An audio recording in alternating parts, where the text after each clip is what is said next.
All right, everybody, welcome to the I Disagree podcast. You know, I can honestly say the reason why we've named it I Disagree is because it's two words I believe that have not only changed my life, but we all wouldn't be sitting here if we didn't say I disagree. So here's basically what we stand for. In the past 3 years, there has been more disagreements, controversies, opinions, ideas, failed expectations, character reveals, surprises, disappointments, lies, beliefs, assumptions, and bullshit than ever before. Here we go. You guys ready for the first one? Fantastic. That was a great conversation about nothing. I agree. Welcome. Welcome to the I Disagree podcast. I am Lorenzo Tomas, your host for this week's episode. Hey man, we're gonna have a good time today. We're gonna talk about some interesting things. But first, just so that you guys know, I am here with my two co-hosts for this episode. We have Double D, Dana Dilling. Hey. And then we have the homie. You're Travis this week, right? I'm Double D, Travis Frisk. Double D. Bench a lot. Yeah. I got that going for me. Can I get that? Can I be Double D for today? Yeah, it's not fair that your bra size is bigger than mine. There were negatives. I was spotting him. We also have two guests. As usual, we have two guests. Will you please introduce yourself, Miss? Ladies first. What other details do you want included? I don't do all of that. You tell what you want to tell. Name, age, marital status, kids, career. Yeah, if you have I a don't business, do all of that. A podcast, anything you want to plug. I don't want to get all in your here. business like that. Okay, I my do. name is Morgan Dooley. I am an electrical engineer at a local manufacturing site. I'm also a certified personal trainer. You can find me on Instagram at Dumighty Munchkin and Little Rower LLC. So I also like to row as well. I'm 26 years old. I am newly engaged, 3 weeks. Woo. So all in the depths of wedding Congratulations. planning, which is awesome. I love it, honestly. And is that everything? Yeah. Sounds good. Awesome.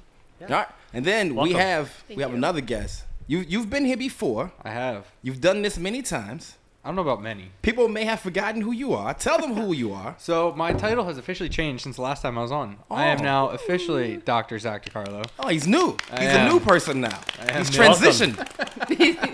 he's not. I don't know. I have enough estrogen. He's not a Decepticon anymore. Yeah. Yeah. Transitioning back can be nice. Yeah. So I work here in the Wellness Way Green Bay office. I am trying to open up my own clinic in Pennsylvania on the Philly side of the state, obviously the better side. I'm 27, also newly engaged-ish. I got engaged at Thanksgiving.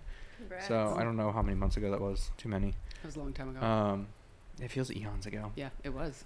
And then, I think that's pretty much it. Awesome. Covered the bases. Fantastic. Thank you all for coming. I appreciate it. This is a great episode. We're going to talk about something that's very vital and interesting and very near and dear to my heart. It is Women's History Month, so it's the best way to start off Women's History Month.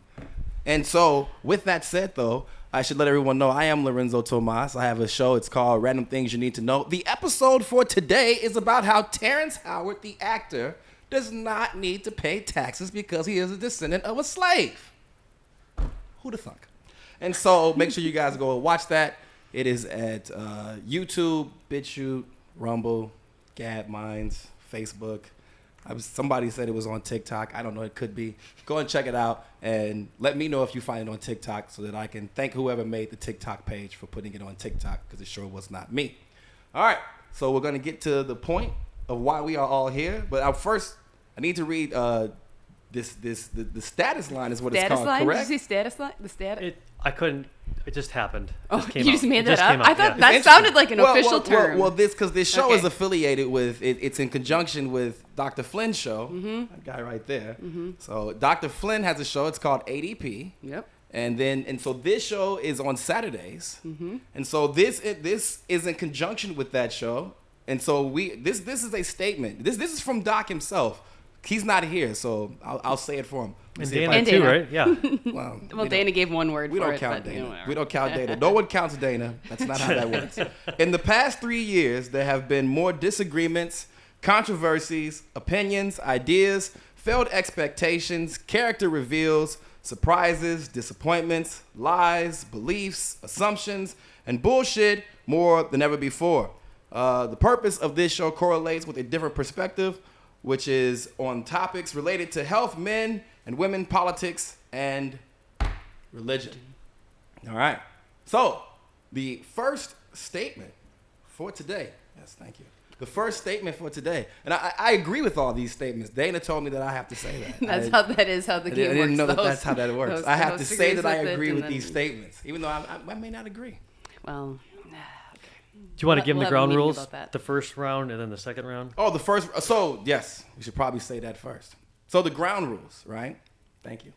The ground rules are simply as such. The first round, we are going to go around and we are going to ask, do you agree or disagree?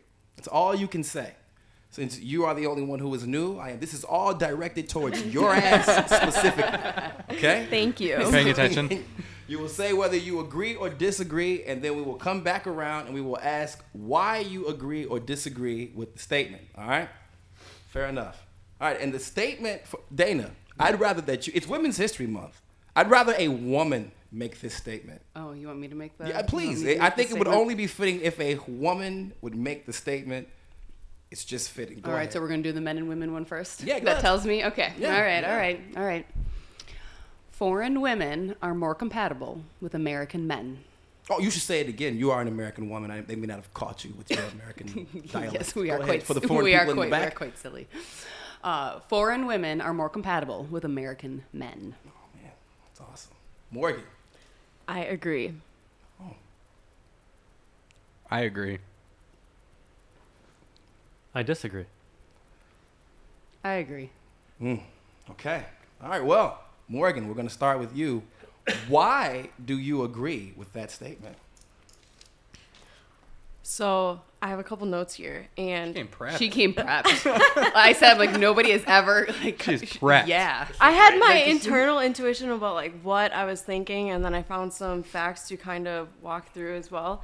So on a couple different episodes, you guys had talked about how feminism is kind of saying that a woman wants to be an equal to a man. So essentially, a woman essentially believes that she deserves more. So she's expecting more from the guy because she thinks that she can do the same things or be the same things. And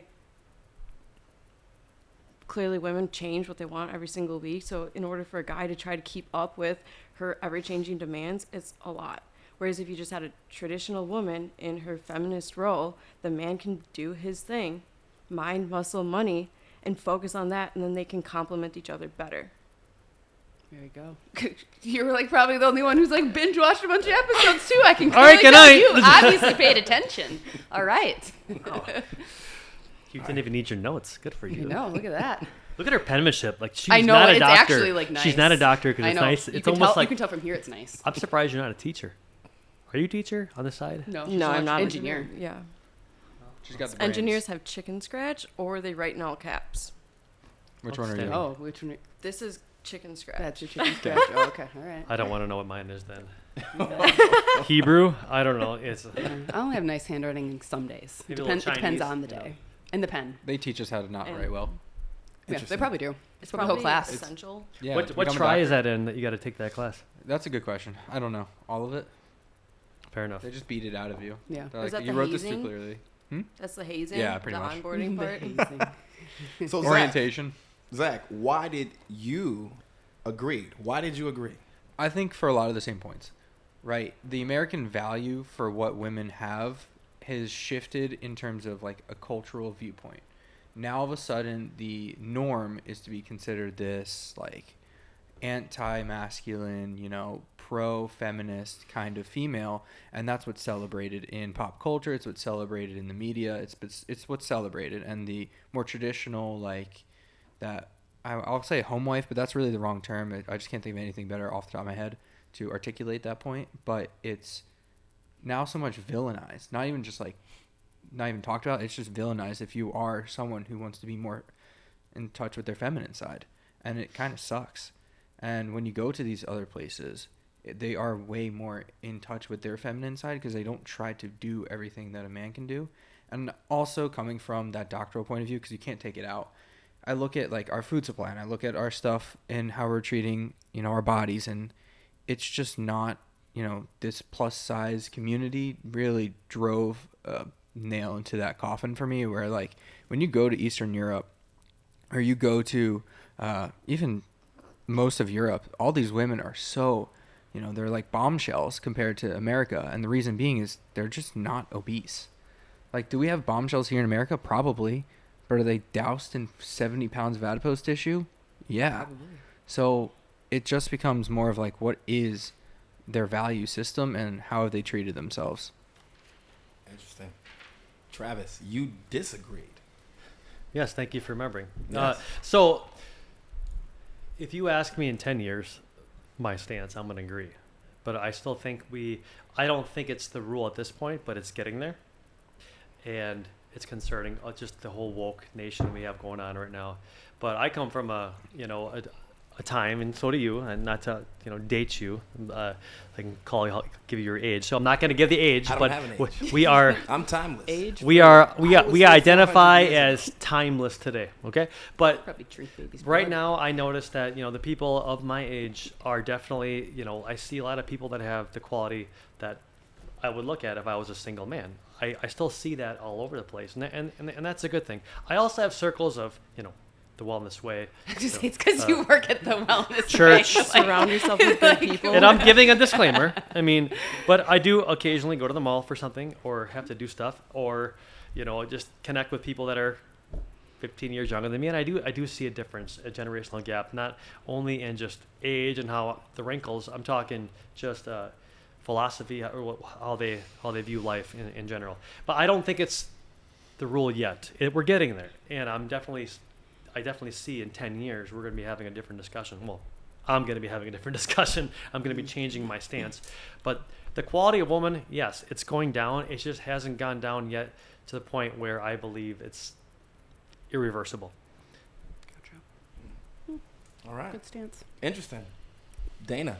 Yeah, so I agreed. I mean, okay, and if we look around culture, right, because this is a whole culture thing.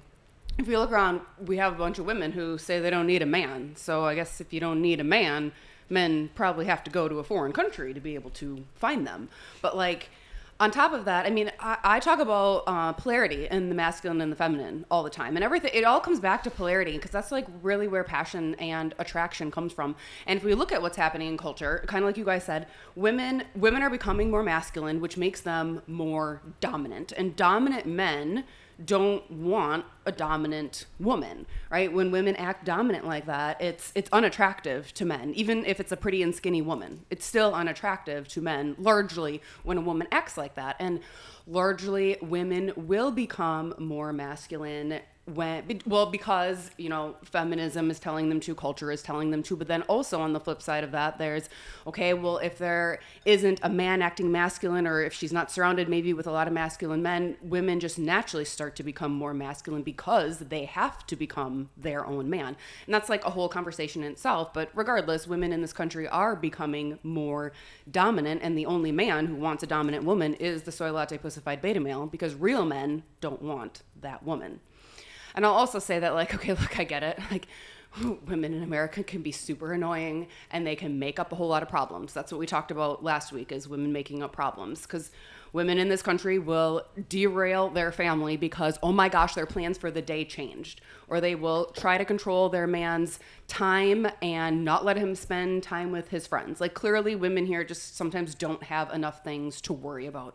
And so if you look at the women in these other countries who may be winning over American men, they're quieter, they're softer, they don't call men idiots, and they're actually nice. So why wouldn't men in general, but American men, want that, given the alternative of what we see largely going on in culture?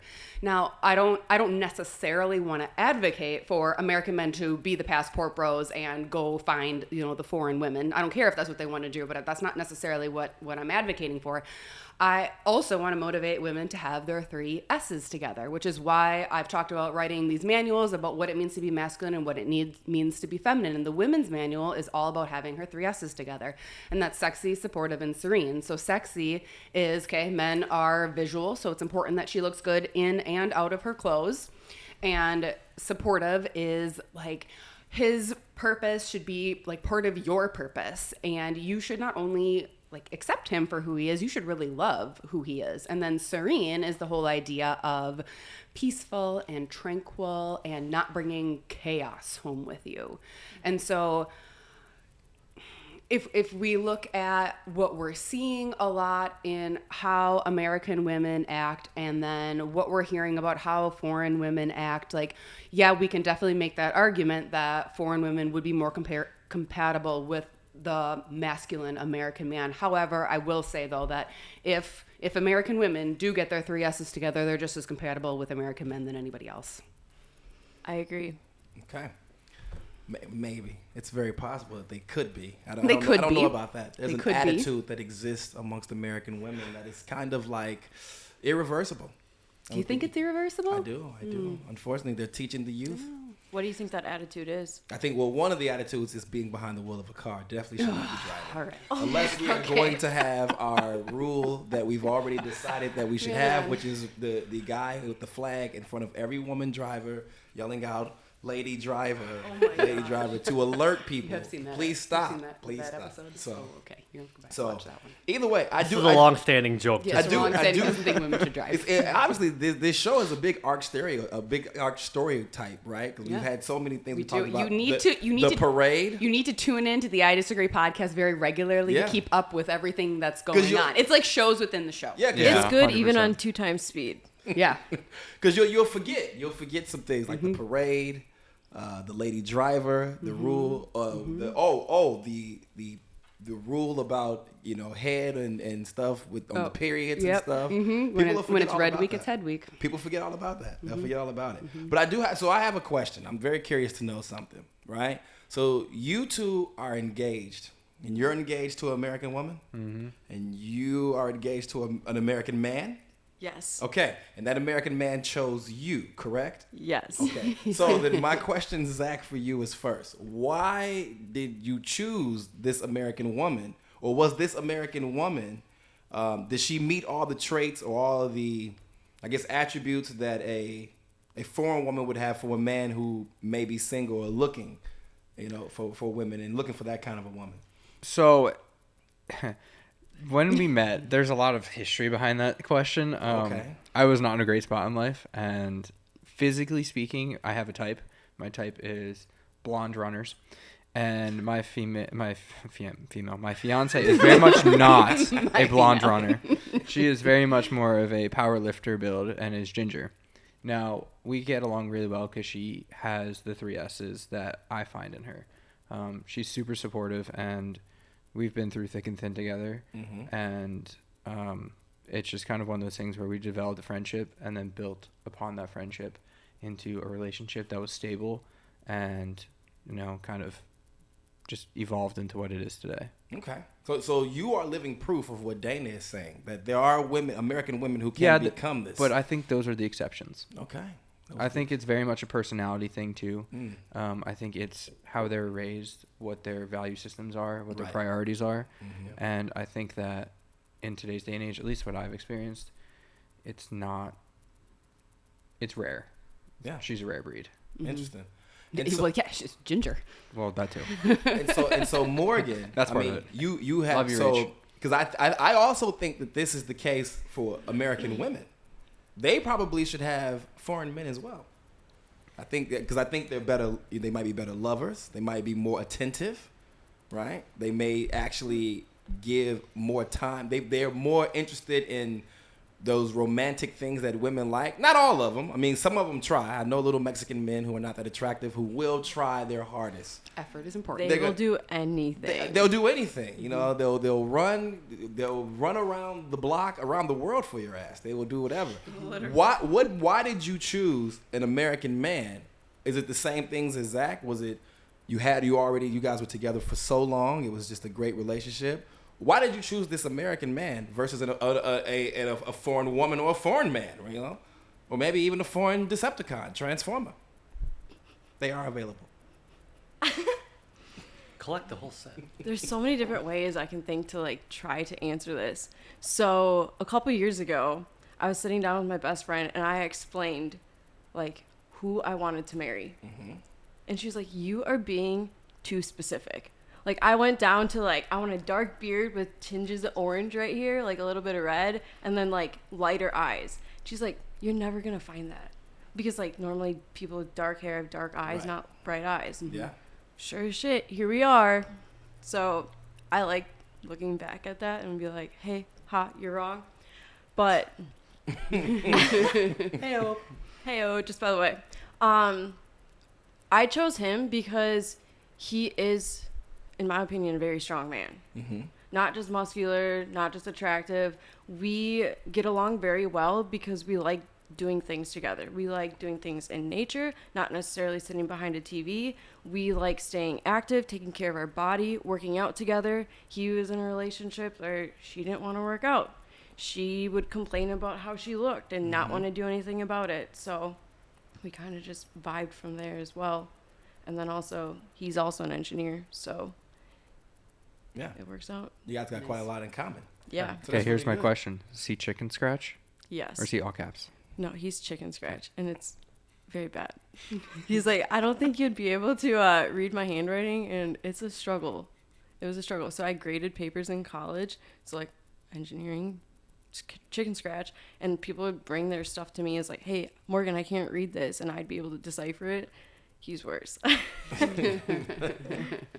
Hieroglyphics. So I'm curious. So now I'm curious to ask the two women something. What about With them? it being Women's History Month, I want to just keep reiterating that because I think that not many women know that it's Women's History Month. Did you know that it's Women's History Month? You better I get. think I got an email. You better get into an NCAA female basketball bracket. You better get into one. You better get into one because you got to do it. It's women's time. Yeah. It's time for the women. Sure. So what I have a question for you all. If you all had new single men and they were dating American women and they had the option to date foreign women, would you suggest to your American male friend to leave that American woman for that foreign woman? Well, like Yes. if she's a pain in the ass. Yeah. Yeah, sure. Whatever variable you would like to apply. Okay. Yes. That's a very nuanced well, question. I mean, above all, it's what I said before. It's like, okay, well, what woman has her three S's together? Because that could be an American woman. It could be. It could be, but it's like, who, It's not. but who but has we- that? We've already said this. That's the exception and not the rule. So True. let's go with the rule. Okay. Right here in lovely Green Bay. All right. So just one of the burly women that looks like Clay Matthews that runs around here, and with her Beard and all. Yeah, with her full bred white one. And the two mixed breeds, mutts, okay? And she's around here trying to figure out. She's your friend. Your friend is single, and he's got My the option, male friend he's is got the single, option and of he- this one, or he's got the option of Ukrainian. Just got over here, refugee. Well, they got a bunch of money sent over there, so I don't know. Maybe she's rich. So the foreigner. Maybe we should move there. Maybe we should. So Closer to war, the you would richer go you with the are. foreigner. We'd benefit from our I will taxes go more. with whatever woman has her three S's together.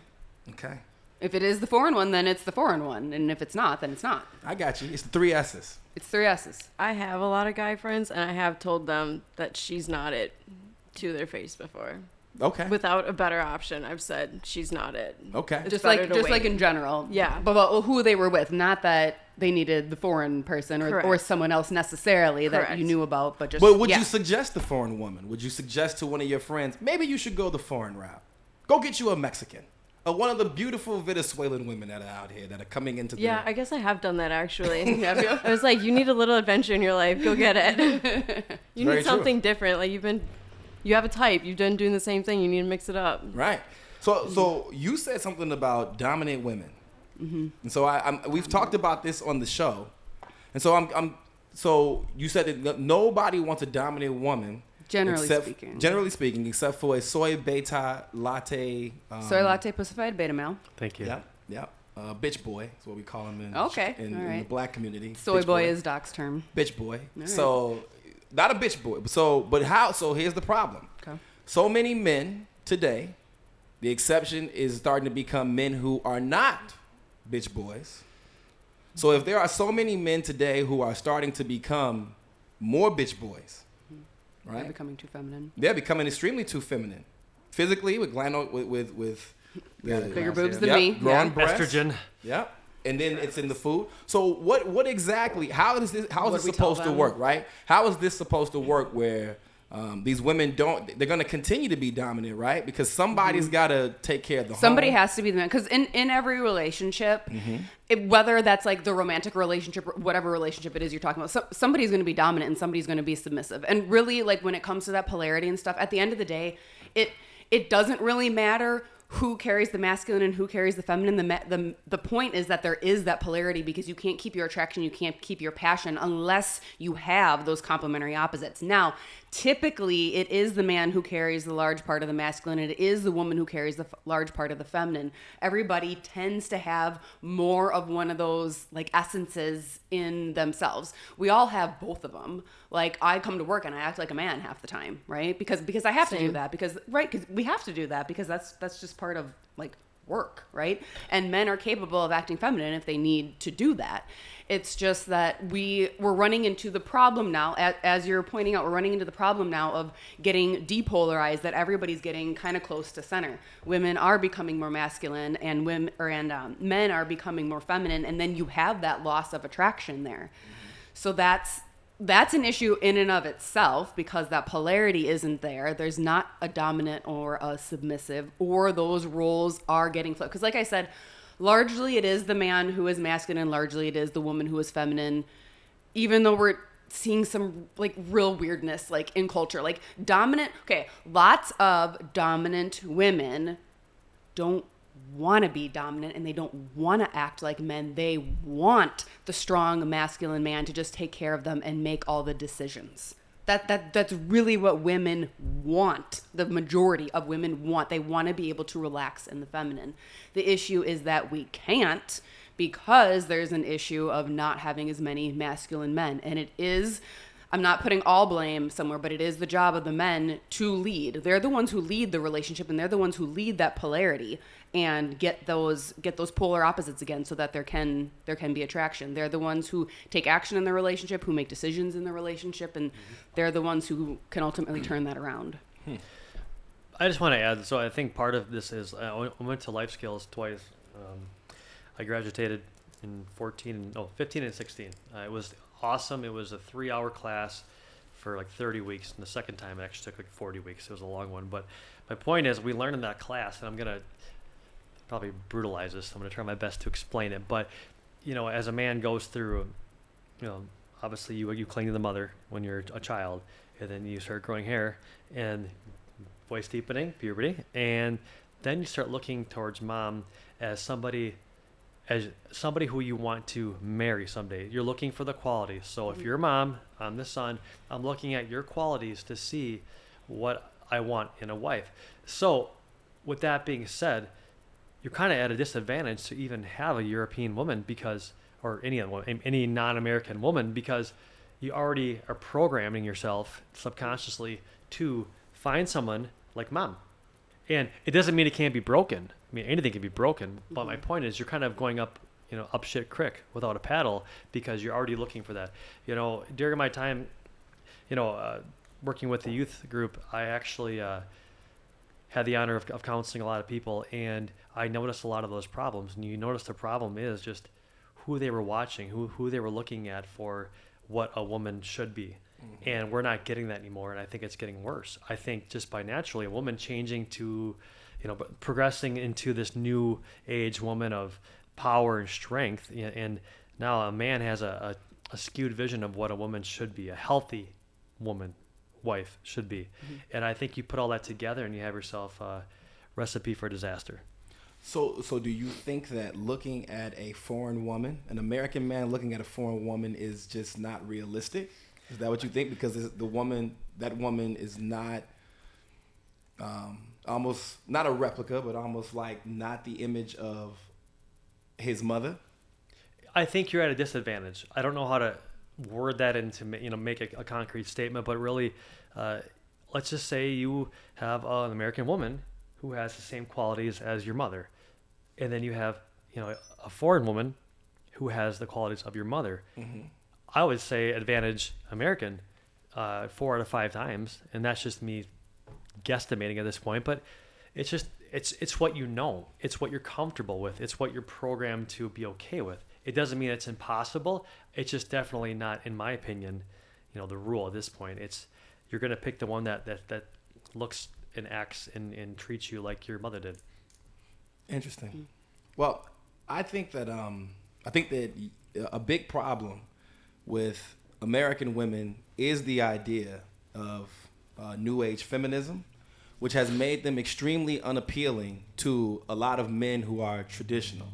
I think that you are absolutely correct. If this is a man who is very much so interested in being a new age, Soy latte pussified beta male? there you go, then he is going to gravitate towards a woman who is more dominant because she can do all the things that he wants, take care of all his little petty needs, buy him the best processed foods, Go make the money. go make the decisions. money, let him have the car. He can sell drugs and work on his new mixtape, which is coming out in the summertime, featuring Lil G. You know what I'm saying? That's my nigga. So they can do all of that. You know, they can have all of that nonsense going on, and they can still be kids essentially.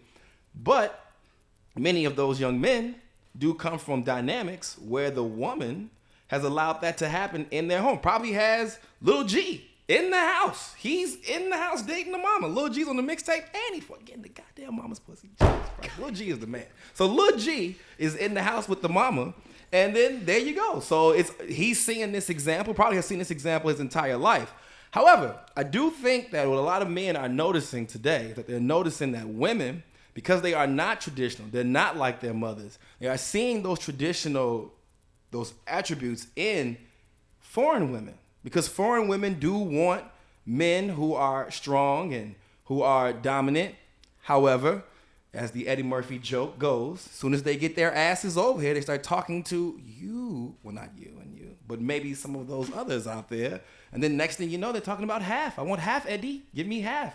Oh, I'm gonna divorce you. You don't spend no time with me, and you don't, all the neck rolling and shit. Man, what the fuck? You wasn't doing none of that before. It wasn't before you met LaQuisha and all the rest of them. Was doing none of that. You were sitting around, neck was straight. You were talking about what am I gonna cook, and now you're saying go get it yourself, Eddie. All that bullshit. But see, that's what I think is the real issue. That men do want women like their mothers, but it's hard to find that in women today because feminism has told women, don't cater to a man. Don't do anything that a man likes. If it's all part of slavery to do all those things. And that you deserve better. Like a lot of women, it's like, oh, I deserve better. Oh, he did this one thing wrong. Like he doesn't know how to fold the socks right. He did this one thing wrong. I deserve better than that. Or I need to teach him. And also MTV and VH1 have developed a culture that women believe, a facade that women believe exists, right? Where I'm gonna go out there, I'm gonna wear the smallest dress. Some women look like a sausage. Some women look good. Some women look like a sausage though. They look like they've stuffed it all in there. And it's gonna explode. And Soon as we heat you up, bitch, you're gonna explode. Squirt all over the place. So some of them, they look fine. But I think a lot of them believe that they're gonna go out there and the Green Bay Packer is waiting for Clay Matthews to walk in. Could have had Clay Matthews if Clay Matthews wants that, man. He could have had him years ago. But Clay Matthews' little sister, she comes in, or this nasty whatever looking cricket thing that's coming in, this black cricket is going to come in here. And then all these people, these women think, this man is gonna want me. This millionaire, this billionaire, he's gonna want me, and he's gonna take me to Turks and Caicos. I'm gonna hang out with Beyonce, and we're gonna talk about her latest album, and I'm gonna be on it. And then Jay-Z is gonna ask me if I want to be a part of Rock Nation. They really do believe that this is going to happen. They're gonna meet these people, and this is really what's gonna happen. Life is gonna work out for them because they see a bunch of women on TV shows who they believe this happened for them. Now, I'll say this. I'm gonna say this. This is a story. It's very interesting. It's very quick. My buddy, Kels. Okay, Kels has a buddy. Hey, Kels. What's up, Kels? Kels has a buddy who plays in the NBA. Well, played in the NBA. His NBA wife was on one of the shows. I don't know, Basketball Sluts, Wives of Basketball Sluts. I don't know, something like that. One of the slut shows about women. I bet they named it that. One of the shows where they're all in little dresses and very, very high stripper platform shoes, and they're all just yelling and arguing with each other about nothing. And so one of the women was on there, and she was on there, and they were having problems on this show. And Kels' chick at the time was believing all of this, but Kels was like, I can call him and just ask him what the fuck is going on. I don't have to watch this. And so he would call his buddy, who I've met also, so I know that this guy is real. This isn't Kels just blowing smoke. And this guy's like, oh no, man, it's all for the show. Yep. But see, the women think, oh no, it's real. No, he's cheating on her, and he had to buy her this yacht. Man, VH1 rented the fucking yacht. Viacom rented the yacht. It was on sale, 20% off whatever the rental price is, and you're gonna give us some advertising? 50% off. For free. Give it to it. Just give it to him. Give it to him. This is ridiculous that people think that the women think this, though. They think that this is real. I think a lot of foreign women don't pay attention to that kind of stuff. I agree. They're not interested in that. First of all, they probably have never even seen that crap. They probably can't fathom it because this is and it seems so unreal. Just coming to America or like having an American man is like such probably a step up for them. And that was actually why I said 10 years from now I will agree with this statement, because I really believe, kind of going back a little bit to the mom statement, right, that I was making before. It's the moms are going to be tainted eventually here too. They're already being tainted. They're already being, I mean, if you don't believe me, you go ask all your friends, how do your parents vote when it comes to politics? Right? And then have they stuck that way the whole time? Have they indoctrinated you to be the same way? Have you done any of your own thinking like this guy does all the time? And eventually that's going to take over their mindset, where I think that it's really going to hit hard, because now we're getting moms who are coming from this schools where it's okay to talk about Transformers, and all the alphabet soup is okay and all these things. And now eventually they're going to grow up. They're going to do things their way based on what they were told is okay and acceptable, and they're going to start doing that to their kids. And then now we have a whole generational problem where you're right. We might be, if I was younger, and single, I would be knocking on Europe's door because I want something different than this woke BS that's out there right now. Yeah. So you say that. I don't know about that. And I don't know about that for one reason. And this is the quote I wrote down a while ago. So strong men create good times. Good times create weak men. Weak men create weak times. And then weak times have to create strong men. And so I think at that point, we're going to be at a point in our society where we're back in like that. Okay, we're either fighting for our lives or you're not doing anything else. We might be fighting for our lives later this year. I have to kind of disagree with that, and this is a good statement. No, you're not wrong. I just think your timeline's off. I think we need probably another decade before you're going to see men go, all right, enough's enough. I'm tired of this shit. Because we've been indoctrinated to just sit back, turn off the news if you don't like it. Turn off the news. We don't have enough people who are being part of the solution. Everybody just the silent majority, which we also talked about on this podcast.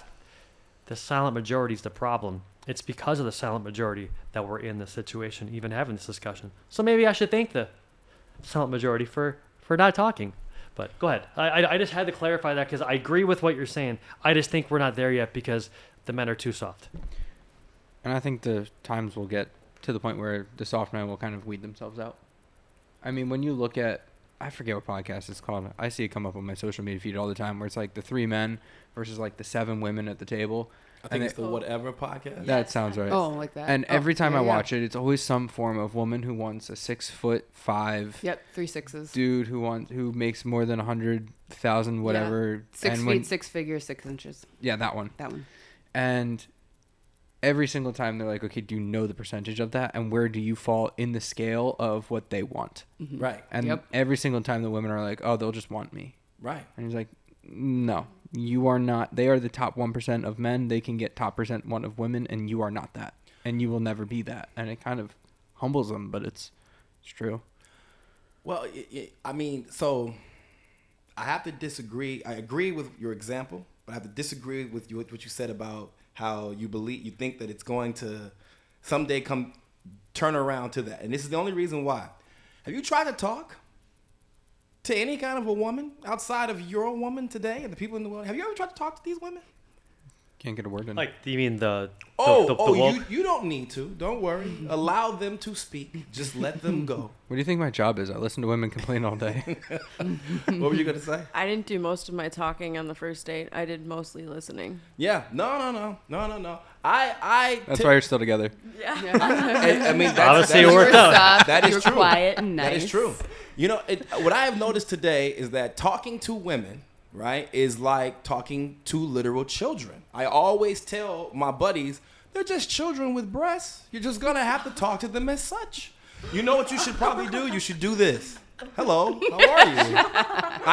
I'm Lorenzo. What's your name? And then they'll be like, what? Never mind. What are you getting to eat? What are you getting to eat? Like flash colors or something, because they're like children with breasts today. I'm dead serious. I can give many examples of the children with breasts that we have today.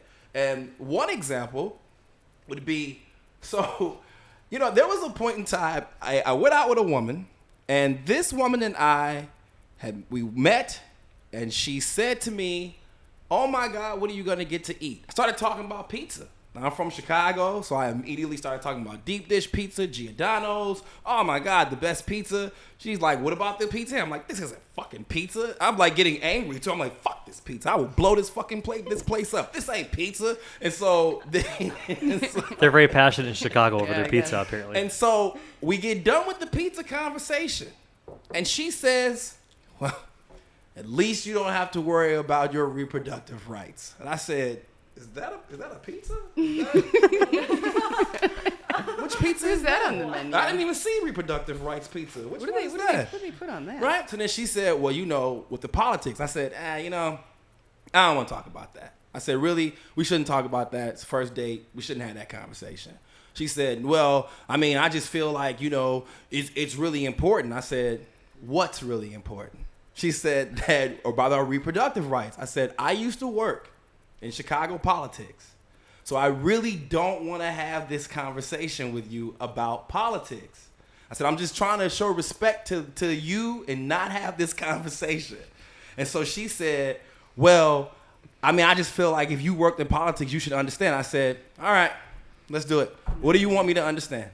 She said, reproductive rights. I said, let me ask you a question. As a woman, do you feel that it is your choice to make this decision? She said, yes. I said, do you feel it's the choice of all the other women in America to make a decision also? She said, yes. I said, fantastic. I said, so the courts have reversed it back to your asses and have told you, hey, bitch, go make the fucking decision now. Now, what you should do is if you have a problem with the state not giving you that right, go and get the rest of your uterus-carrying friends and go around and sign a petition. Get a referendum signed and bring it to your county, your person who's in charge, and have them put it on the bill or on a referendum, have people vote for it. There you go. I said, are you okay with that decision? Well, I don't understand. Why are you being so aggressive? I said, ain't this a bitch? And I didn't even want to have this conversation. And now I'm being aggressive because I presented you with an option that gives you the solution to the problem that you have. Then she states, I mean, it's like you must have voted for Trump. I must have voted for Trump because these words that you just heard me say affected you so deeply. This work that you now have to do, you lazy bastard. Now you got to go out there and do some work. And so you are angry with me and was upset, very upset with me about this. And all I could think of is this is like talking to a like 14-year-old girl, and you just told her, in order for you to get Taylor Swift tickets, you're gonna have to work for it. And she's like, oh, fuck you, asshole. It's like, this is who you're talking to. They are not adults. They have the minds of children. They have been told that everything is a trigger. Words. Yeah. Mm-hmm. Images on TV. Oh my God, you smell like coffee. My last boyfriend had coffee. It has struck me to a blow. I can't go on in life. It is like, what the hell is this? Mm-hmm. So it's like, why wouldn't you want a foreign woman?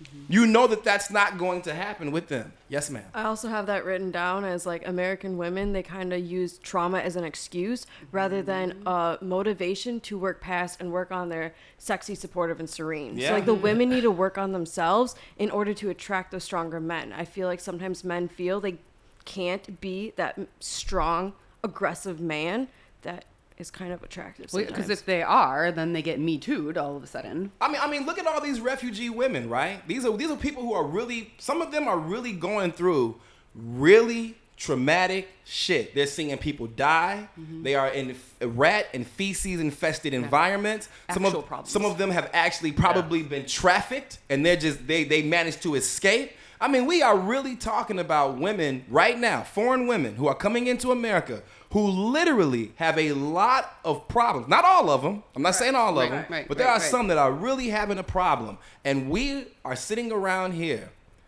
catering to a group of people who have TVs, phones, every problem that they want is at Google will tell you how to fix that motherfucker. ChatGPT will fix every problem that you have right now. Every problem that you got. You just got to execute. There you go. Yeah. And these people are, and so why? Mental toughness. Why, back to Travis. You disagree? Wait. Hang on. Can I point out one thing? Go just ahead. Super quick. Now, I don't disagree with your date story and You like can't how all that disagree went. with my date story. I don't. I don't. But I do want to point out for like just like a second that remember that she is nonsense as maybe she was being. She wanted to talk about something and you were trying to fix and solve a problem, and women hardly ever want a problem to be solved or fixed. They just want you to listen about their feelings. Just so you know. So you gave her the correct solution, but just so you know, she probably didn't want one. Let me tell you this. That's why you evacuate women and children first. Let me tell you this. Evacuate them first so they can come up with a solution. We don't know how to make Let me tell you this decisions. right now. When 9/11 happened, I was dating an Albanian chick, and we talked about 9/11, and when I told her, I don't know what the hell is going on over there, you would know better than me. And she started schooling me about what was going on in 9/11 based on what the Albanian government was saying. Man, we fucked. That's what happened. Because that was a great moment. Because it was a moment where two people from two different cultures came together. This was an American woman. You know what her goal was? To fight. Mm-hmm. We will fight, and we will never fuck. Disgusting woman. And to make matters worse, not only did she drive there, endangered many men's lives, but then secondly, yes, okay? Yes, are you all okay? Because that's traumatic to know that she was even on the road. I'm moving to Europe. This crazy- I'm going to the Autobahn. Do you need a mental health day? Can I? I had one of those. Yeah. That's the first problem. In and college. you know what the Trump second was problem elected. was. And the second problem, of course, She didn't like the pizza? she would never have been invited to that parade. Oh, What was your thing no. to say to me before I forget? Yeah, sorry. So No, I you're was- good. That was good. That I was good. I was gonna say, with all of this that's just been said, you still disagree that the foreign woman is not more compatible with the American man? For now. Okay.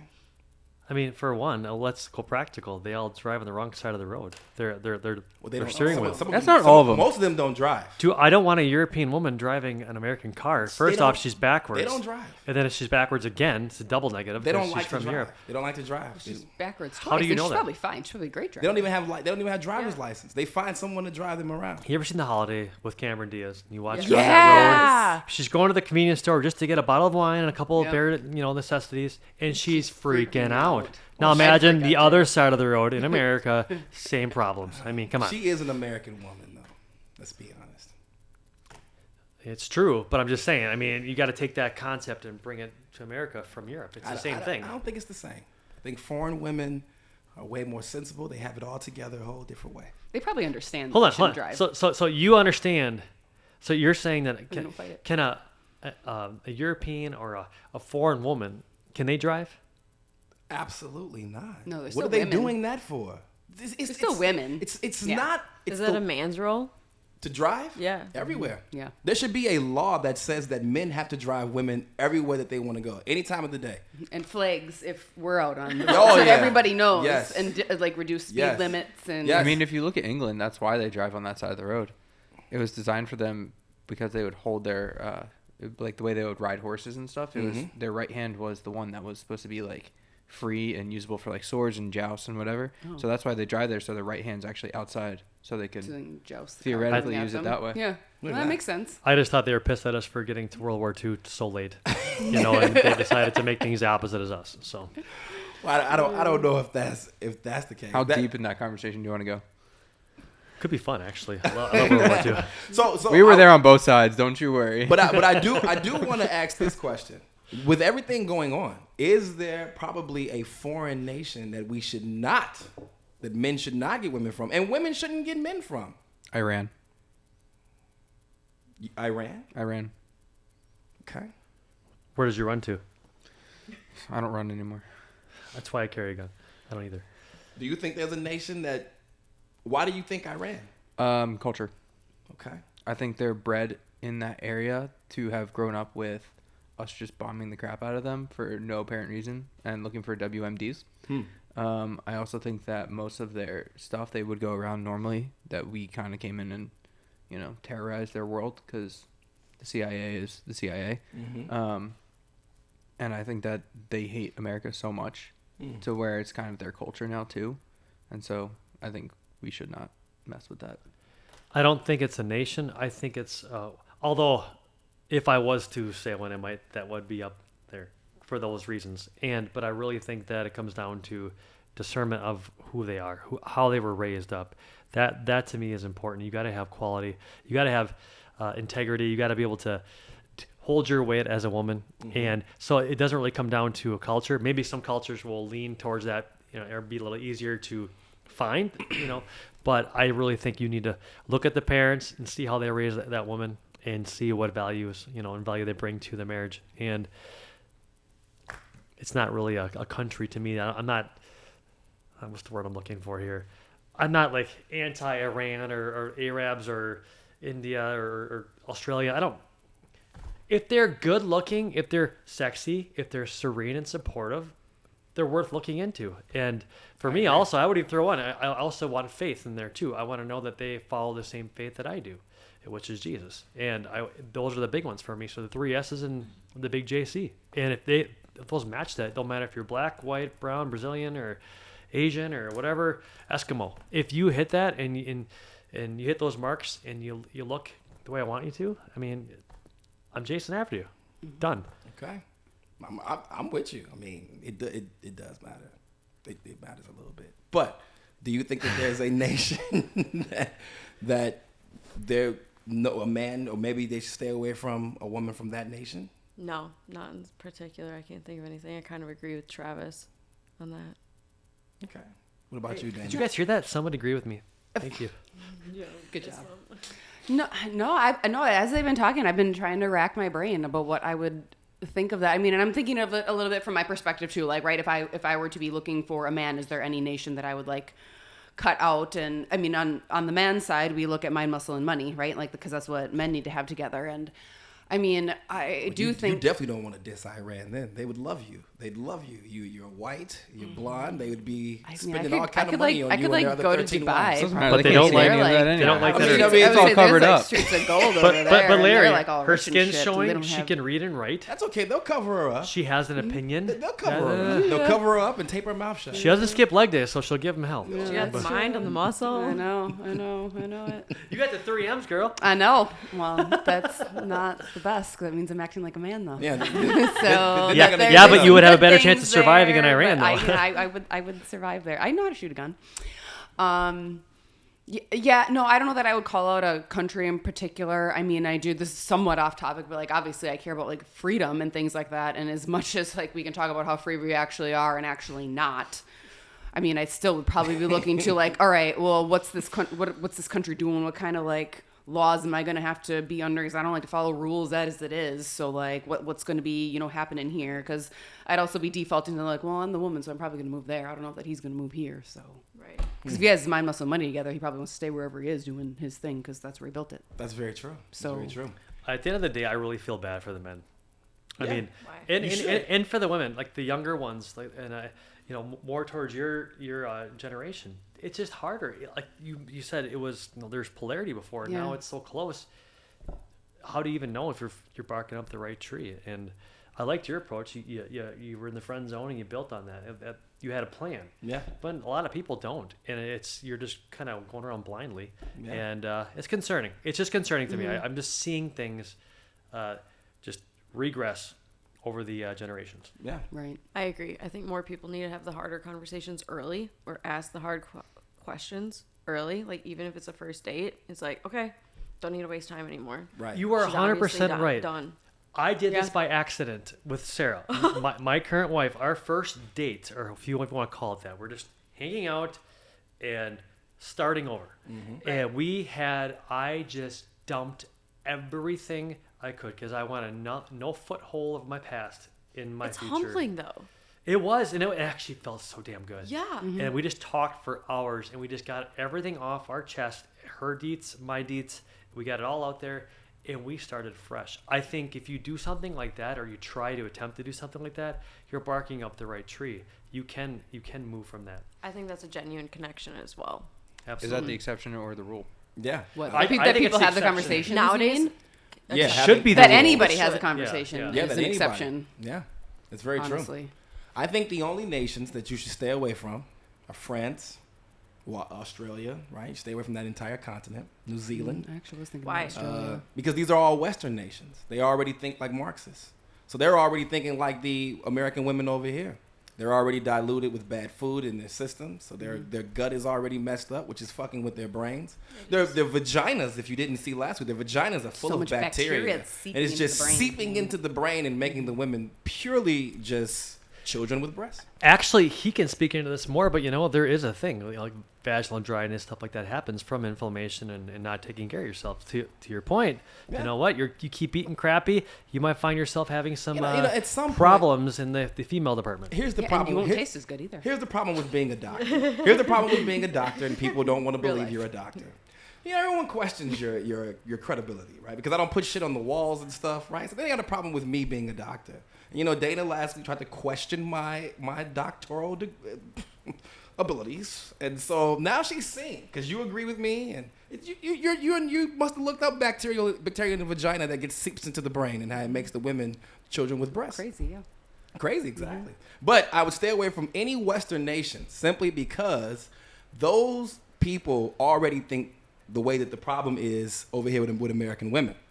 I mean, I wouldn't have a problem with a Chinese woman who wants to leave China. And I think that a lot of people who want to be in America do not want to practice the old oppressive ways of their old nation, which means that they're more interested in the things that America has to offer, right? I don't think that a Mexican coming from Mexico wants to continue the practices of the cartel unless they are a part of the cartel, right? Then yes, they would love to. That's the goal. But if they are trying to escape that kind of situation or an oppressive government, they're not going to come here and look for men who are going to be like the men there. They're not going to look for a government that's like that. So they're going to be more interested in doing things the general, traditional American way.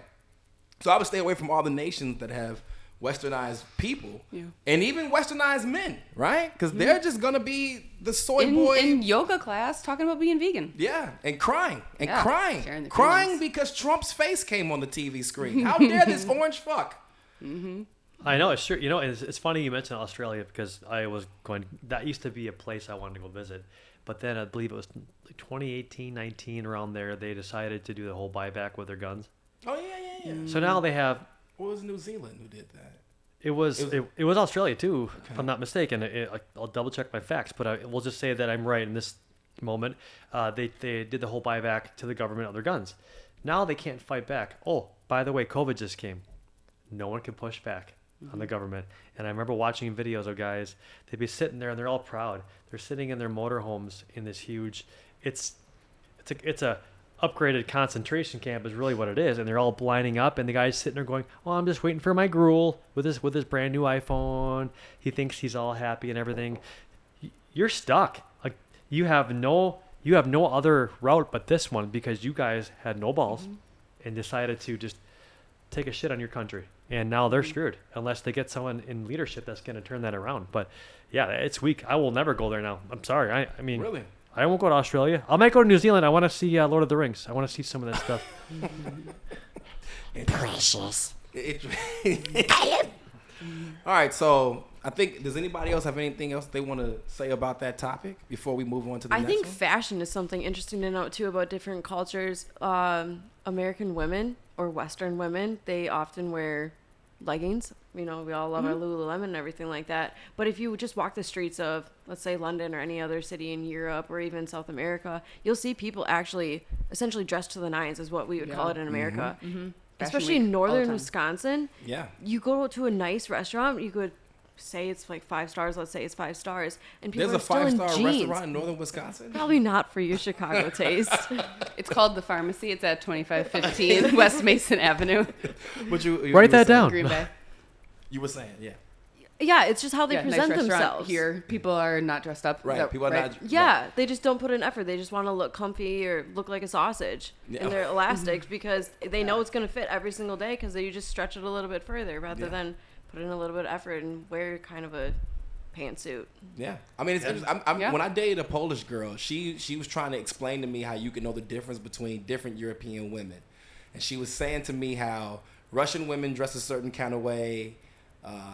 Irish, she was like, if they're really from Ireland, they'll dress a certain kind of way.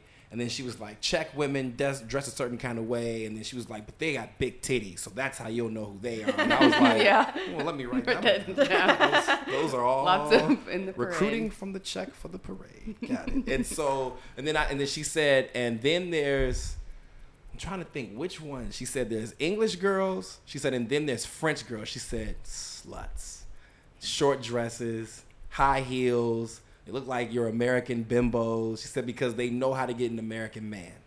And they know exactly what American men want. And they want a certain type of American man. So they're going for that. They're dressed the way that they want to dress so that they can get that certain type of American man. That's why I say stay away from the Western nations. Because, Man, whatever happened to just... I'm a big fan of this. With my wife, I like the fact that I know how gorgeous she is and nobody else does. You know what I mean? And I like that. We now walk on the streets, to your point, in Europe and in wherever, and you find these women dressed like sausages. You already know what they look like, and I don't like that. I like the wooing. The wooing is wonderful, and we've lost that. You don't have to woo anymore. You just got to get them drunk and, oh my God, I got so shitty last night. It's... Yeah.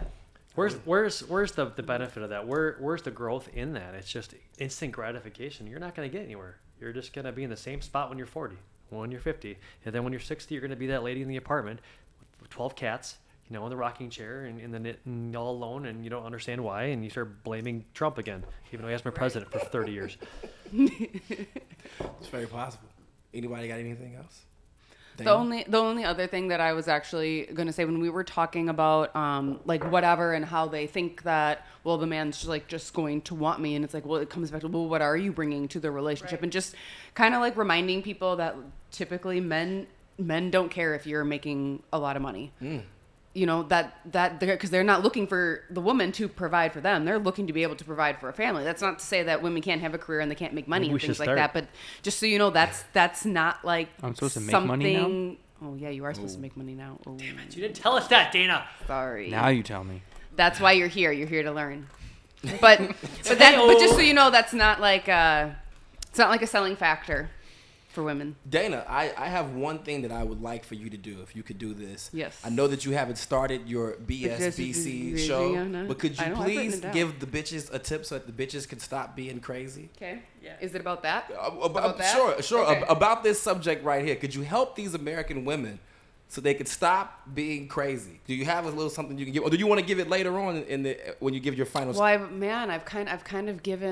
I've kind of given a lot. Like just the big tip is like, hey, like American women, like stop making up the problem. Stop derailing your family's day. Stop thinking that you are, I don't know, top shit because you can fit into your sausage dress or whatever. Like it Your doesn't casing. make any sense. Sausage casing. Your sausage casing. Your sausage casing. Just if you think you're a 10, you're delusional. You're probably actually a 4. Yeah. Interesting. That's your tip. And that's it. That's it. I think that's a great tip. We should just end right there and go to the next subject. Yep. Should Go to the It's a next nice, one. Yep. Nice little segue. That's right. Yeah, and so the next subject is For all going these to, women is drivers. going to be a little bit. Well, segues us in a little bit. yeah. Well, we need somebody in front if it's a woman driver. Yeah, I know. Yeah. I know. Anyway. Well, if we can get more of these people, we can have that. So we can talk about that.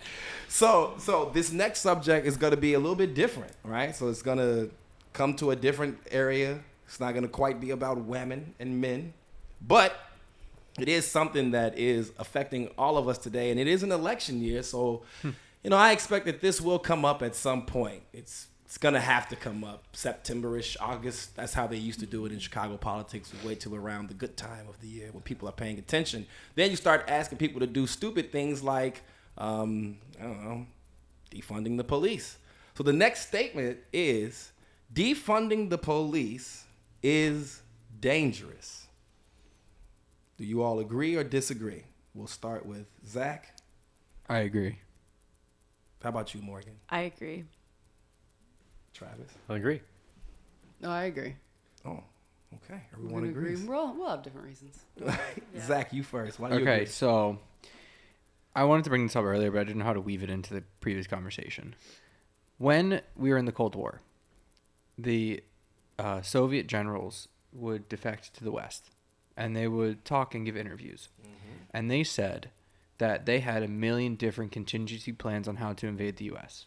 And they could have done it. They could have pulled it off, and they could have beaten us militarily. What they couldn't do is the same thing the Japanese couldn't do in World War II, which is they could never account for all the citizens with the guns. They could just never get that, like, number of people accounted for in a military strategy. They knew that the minute they would invade the mainland, the citizens would rise up, and all of a sudden that army of whatever troops would now become all 330 million people. Is that actually a number? I don't know if that was the population back then, but point stands. So applying that on a much smaller scale, when you start taking guns out of people's hands and you start telling people, okay, there's nobody in this area that's going to enforce the laws, people get lax, right? If the office manager's gone, people start to get lax, right? People start to do things, they start to get away with things. Same thing as you escalate further and further. If you start taking away cops, you start taking away guns, people are just going to push the boundaries more and more until it gets snapped back. And the question is, what's going to snap them back? And with it being an election year, I was literally just talking about this with one of my coworkers. I'm waiting for the race riots. Now, it might be immigration race riots, but there'll be some kind of race riots again because it happens every 4 years. So, you So, noticed that too? oh yeah, it's weird, isn't it? Yeah. I didn't think I don't know anybody else saw why. that magic trick. Weird. You know, all the leap years. Something about a leap year has to Yeah, do with, something interesting, isn't That it? extra day Extra throws day of people off. hatred, We yeah. can't handle it. I can't handle this day. Screw the police. But the minute it's really down to like human nature. You can push the boundaries as far as you can push, and when there's nobody to enforce the law, then you start really pushing the boundaries, and people that will do illegal things are going to do illegal things, whether, and when you start taking the police out to regulate those legalities, then people will just stomp all over the weak. Yeah. Morgan? So the only reason I would disagree with defunding the police being dangerous is if we had more private police forces, essentially. Because big cities, like let's say LA, so if someone loses a car, like it was stolen, if they reported it stolen, they're like, yeah, we'll get back to you maybe next week. But if you say there's a kid in the stolen car, they'll find it that day. So it's like, what is going on there? Or if you also look at arrest reports, a lot of times arrest reports are right when shift ends, so then you can get overtime to do all the documentation and paperwork. So is that good? Is that bad? I don't know. But you agreed. I did agree. Right. Because, like you said, we need, I don't know, essentially the foundation of police in my mind is to keep people safe, Okay. do people good. But is sitting on the interstate necessarily shooting your radar gun at people, is that keeping people safe all the time? Or is that just collecting more money? So, I don't know. Maybe I'm a little bit more in the middle than I thought I was going to be. Being that I'm also a speeder, I mean, allegedly a speeder, I like that thought. I like that thought Yeah, me because too, because I got a ticket to pay right now. So. Oh, you're not wrong. Wow, you're Is just it my sore turn? subject. Or no? I don't mean to poke you- bruises. Have you concluded, or you have more that you would like to add? No, go on. Oh, okay. Go ahead. No, Travis. yeah. Okay. So, being the guy that I believe I have the courage to do what I have to do in the time of stress. I go back to, we'll say 2017-ish. Actually, no, 2020. Forgive me, that's way off.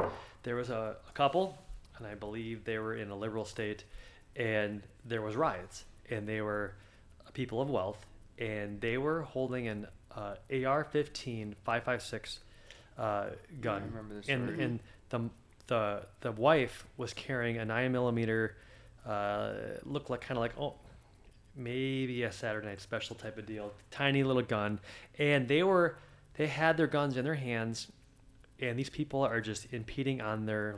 I mean, they broke into the gate for one, and started like terrorizing them. They got in trouble. Nobody else did. What I'm trying to get at is this. So I need the cops. We all need the cops because they're going to take care of that in a perfect world, right? That's what's supposed to happen because I can't. If I pull up mine are all at the bottom of the ocean. But let's just say in theory, if I have a weapon, I can't use it because now I can't protect. Let's say there's a riot that comes around. Let's say for the race riots, let's just say that comes to fruition, and they're coming around the corner, and I have to protect myself because someone's trying to barge in. I shoot someone. They go down permanently. I go to jail. Yep. Now there's no one to protect my family. Yeah, hell yeah, we need the police because if I can't be there, for the next situation coming up, who is? And we need laws. I get it. We all want to chase after what our flesh wants, but eventually it's gonna do bad for you and for the person you're doing it against. So we need to find that balance of if you're not going to increase the police as we continue to overpopulate, right, or hump and grow more babies, we need to have more laws ourselves to protect ourselves. The castle laws, what's the word? What does Florida have? Eminent domain? No, different one. Stand your ground. Domicile? Stand your ground. We need more laws and give us that and give us the freedom to fight in case, it gets to, we'll get to court when there's a death and you're going to go to court. You need to give us something here. And we're not. Until then, we need the cops. We need a lot of them and we need good ones, not the ones that are doing the shit, the bad stuff, the 10% or whatever it is, I know there's bad cops, but you're going to have that anywhere. So does that say that we should no longer have law? Just because a few people, that goes back to the exception of the rule. That goes back to what we do in this show. No, the rule is that most cops are good, and we need to keep them, and we need to keep getting more of them because we're continuing to populate right now, right? And we need to do something because things are getting out of control. One thing I found interesting is in 2020, when there were all those riots you were talking about, some police departments did say, let's cut our funding towards the police department. But all those numbers have bounced back and increased even more so since then, which I found when you have a lady in Minnesota, I remember this during the riots. She's walking into a bakery and she's taking out a cheesecake. Is this really about social justice? It's not. It's about doing whatever the hell you want because you can. Same with Portland and all those places. I mean, I think was Portland one of the longest ones that lasted. It might even be. I mean, I could talk to my girl Steph Tilden. She's one of our doctors. I mean, she's not too far from that stuff. But that stuff's real. But you need law. If you had law, you probably could have brought that to a much dull roar much sooner. And I think a lot of people lost businesses, lives, just respect for one another. I think it's exactly what they're looking for in the government. They want white man bad, black man bad, orange man bad, conservative bad. They want us to hate each other. Women good. Because who said the guns? You're right. In World War II especially, they even did that. They even gave guns to the German locals, the little one-hitters. It was awesome. Guns do prevent you from having stuff like that. We need to protect ourselves because right now they're going after the First Amendment. Do you know what the Second Amendment's for? When they try to take away the First Amendment. Yep. And we're in that right now. We are deeper in that than anyone ever maybe understands. That's what I was amazed by. You said 10 years time for the foreign men thing. Why 10 years? Why not now? Because I think the that men need to stand up now. I think right now because we're currently indoctrinating these young kids right now. We're getting a lot more green light to do a lot of these indoctrinating ploys in school. So I think we'll see a lot more of it. We're already. You still think it'll happen for 10 years? We'll see I think it's only getting worse over time. It is. I would say. So here's what I'm saying. So right now, I'm thinking it's probably 65-35, good versus evil. Okay. And I'm saying in the next 10 years, you're going to see a switch. You're going to see the what's it called, seesaw. Oh, the Pendulum seesaw swing. Yeah, the pendulum swing. We should go to seesaw sometime. Oh my god. You know how much fun we have? Go Okay, back Dana, to your point. Actually, wait. I have a follow-up. This is like Oh, a genuine question because you said something about more laws. Like what would be more laws and how? how much government involvement do we want to have and trust with something like that? Do you know what I'm saying? That's a really good question. And you know what? Maybe I said it wrong because I don't like laws. I Okay. like the ability to protect myself, not Okay. have to go through the ringer to do it. Okay. I don't want the good guy who did the right thing to have to go to jail for God knows how long and then go through court just because I had someone come to my doorstep, pounding on my door, kicking it down. I don't want to be treated the same as legal somebody going to rob a bank or go burn a car lot down. Right. I don't want that same Yeah. treatment because that's what it feels like. I mean, really, all I'm doing is protecting myself. You see all over the news, but you got people in California where you can steal up to $999 or whatever it is, $950 give or take. Yeah, 800. Come on, whatever, yeah. well, where does that end? It's not fair. It's not right. And so yes, we need cops, and we need to tighten up how they're utilized. Maybe less speeding and more focused on the rioting and just those things. You know what I mean? Maybe just change the training up, but you're right, not laws. I don't want more laws. Okay. So I'm clarifying that. Yeah. That was a good Thank you. good clarity Okay. question. All right. Dana? Yep. So I agreed with the statement. Defunding the police is dangerous.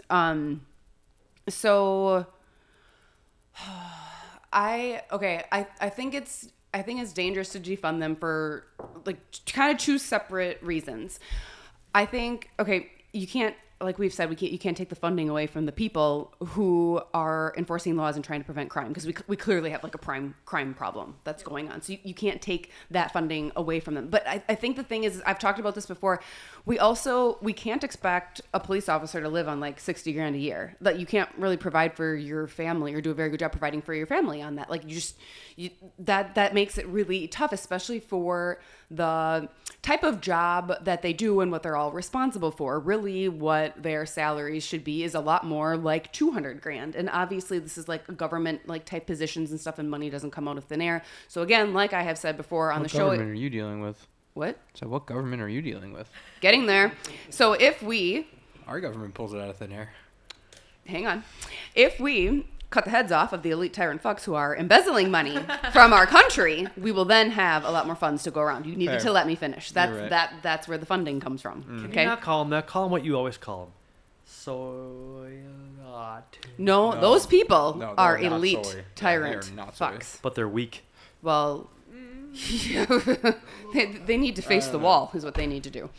Anyway, so we need more funding so we can pay these people more, right? So that's one piece of it. But then we also need more funding for the police force because we need more of them in general, right? So the police forces, they take an oath, right? And they take an oath to protect the citizens of this country above anything else. And that oath needs to be upheld. Otherwise, our country will be burnt to the ground.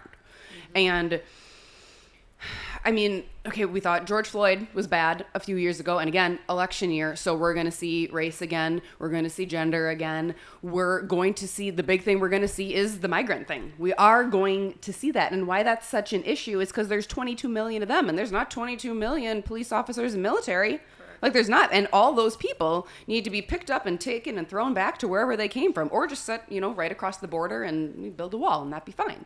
But we need more funding to have more of those people in those positions who are willing to take that oath and actually uphold it and enforce it. That needs to happen also. I think what we need to do is get our police force over to Ukraine. That's where all of our money is going.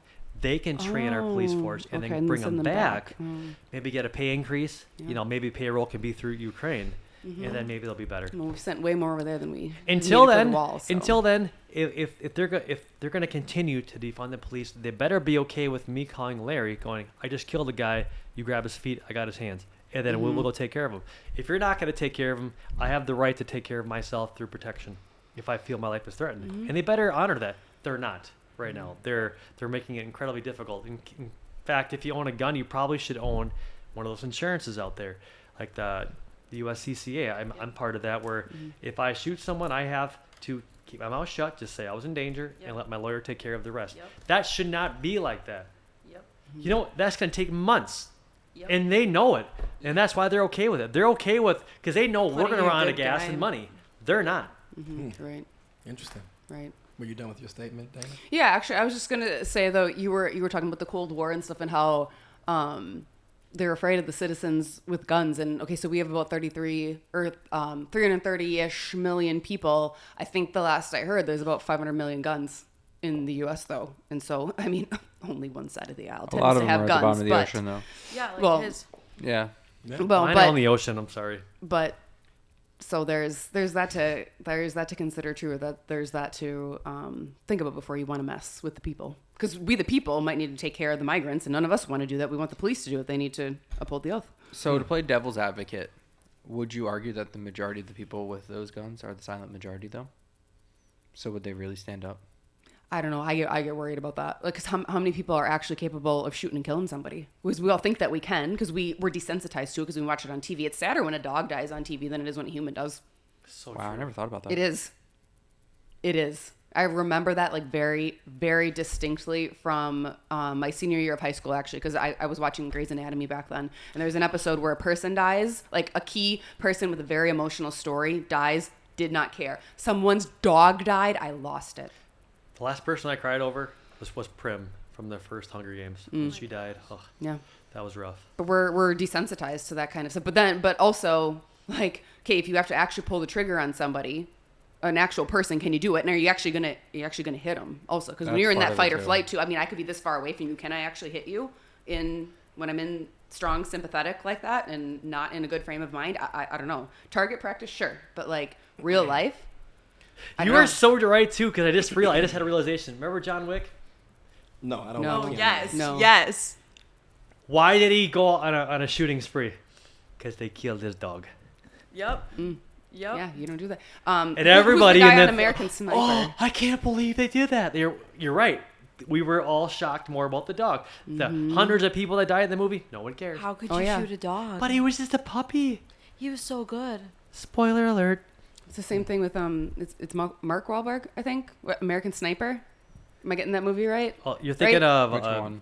He wasn't in. He was in American Shooter. Sniper is a movie. He was in Shooter, but Shooter. No, it's Shooter. Shooter. So, Yeah. Shooter. It was that he said something about they killed his dog too, and I was like, oh man. I know he's a good dog. He brought him beer. He trained him to go to the fridge and get a beer. I know, but then when he hides under the culvert and the guy comes down and he does that, who cares?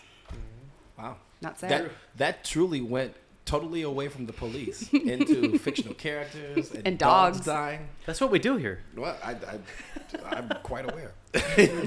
Do you still think that police should answer or respond to 911 calls, or do you think that it should be alternative people? You mean like a community? Like or a like a community social watch worker kind of or thing? something like that instead?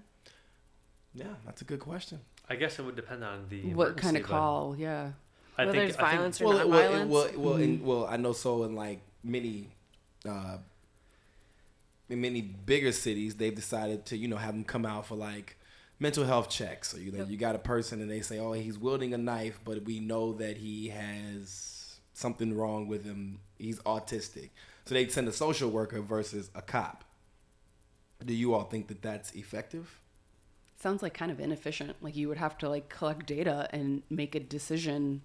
So it Before you could even do it. It couldn't be a new person moving in. I watch a lot of police videos. Like there's a guy, I think it's called the Donut Operator. He does a lot of breakdowns. Yeah, breakdowns of police shootings based on their recordings on their chest, and things. There's one recently in actually Washington State where the guy, he was just yelling and being belligerent and drunk probably.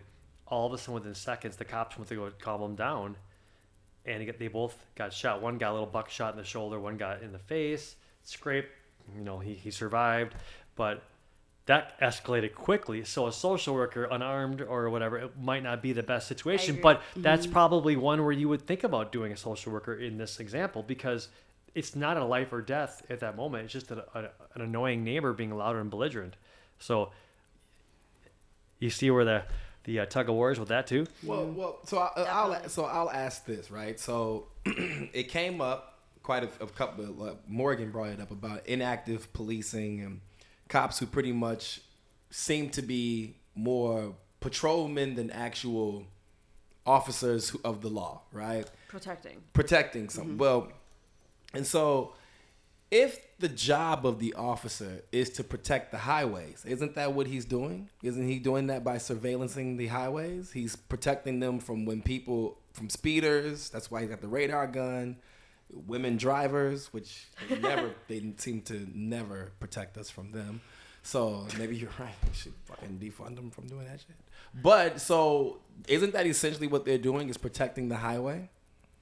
So I asked this question. So the question I'm going to ask is this. So bad policing or bad cops has led to inactive policing, or what we appear to see as inactive policing, which was the argument that a lot of people were using in 2020 to say this is why we don't need the police, as well as them shooting unarmed, I guess only black men. And then there was a turnaround to that led to instant money going back into those very same organizations, especially in Minnesota, Seattle, Oregon. You saw this happen a lot. You saw a lot of money go back in. Was it crime that went up, or was that all just a political ploy? What do you all think? Because they wanted everybody to defund the police. You still have people to this day who run around and say all cops are bastards. So do you think it was a political thing? Politicians knew we are not going to defund shit? Or do you think that they really, really wanted to defund the police? They tried their hardest. And what happened is that it just didn't work. Travis, you want to speak first? I'll let someone else go. Okay. I think in the moment they wanted to. That's what their overlords told them to think. So the people... They actually wanted to. So the politicians weren't even thinking themselves, is what you're saying. Correct. Okay. The people with the money told them to say the things that they were saying. Yeah. And so, yeah, pretty much just say this, tote this narrative, speak it into existence, and then play the political card. I think it was all political. It's always like political. They'll take care of the other loose ends. And Yeah. Interesting. Because you don't see the behind-the-scenes finances of it. Right. They can say it all they want, and then will it actually happen? Well, that's a whole other story of politics. But, the people that are funding those campaigns, they have the more say than the actual politician. I think it was a great play by them. I mean, obviously this is government driven. I mean, they wanted to do the whole BLM thing. I love black people. They're great as long as they are good. They like any other color. You just show up and you provide to the society like everybody else. Mind, muscle, money, or sexy, supportive, and serene. Bingo. Right? But the problem is when you go look at do the research. I did this on my own. It's been a couple of years, but I found out that there was a couple of ladies, I believe, if I'm not mistaken, that were taking this BLM movement from this government-driven, violence, and they were just taking the money and running. So they're taking that money and they're not even putting it towards what they allegedly wanted to do. So you didn't help anybody. Correct. You just help yourself. In fact, I think they're not even part of the organization anymore. Correct. Which is, if you look even deeper, you'll find that the BLM movement is actually part of the Democratic Party, and that was the part that got me. It actually there at one point, you can go to the BLM website and go and click around and look and research and find that eventually it takes you to the Democratic Party. Now, it wasn't like on the front page or anything, but you have to take 15 minutes and go look around. But if you look around and research, you'll find it. At least you would in, I'd say, 2021, 2022, when I was doing some of that research. They bought mansions, so that? those two women have multi-million-dollar mansions. And that's not fair. Nobody won there. They did. No way. Wow. They won and Ukraine won. How can you feel good about that? Well, I don't. Like, Oh, as a not person? you. Yeah. Like, you need integrity. Criminals break the law. Yeah. Exploit a system that was They created. don't feel like that, and we can't fathom that because we don't think like that. What do you think, Dana? Do you think that it was a ploy, or do you think that those politicians really believed that and it just didn't work out? I never really thought about that as deeply until you just brought it up, because I would have been like, no, that's a ploy. It all just is to pull strings and to shift people and to shift culture and to get people riled up into chaos so that we can do whatever thing it is over here because everybody's distracted over here. So that's what I would have thought that. Although I don't know, that's a good point. Maybe there were a lot of politicians who just said something after being told by their puppet masters what they needed to say, and maybe they were told that no, you tell them this because we're going to do this, and this, and I mean.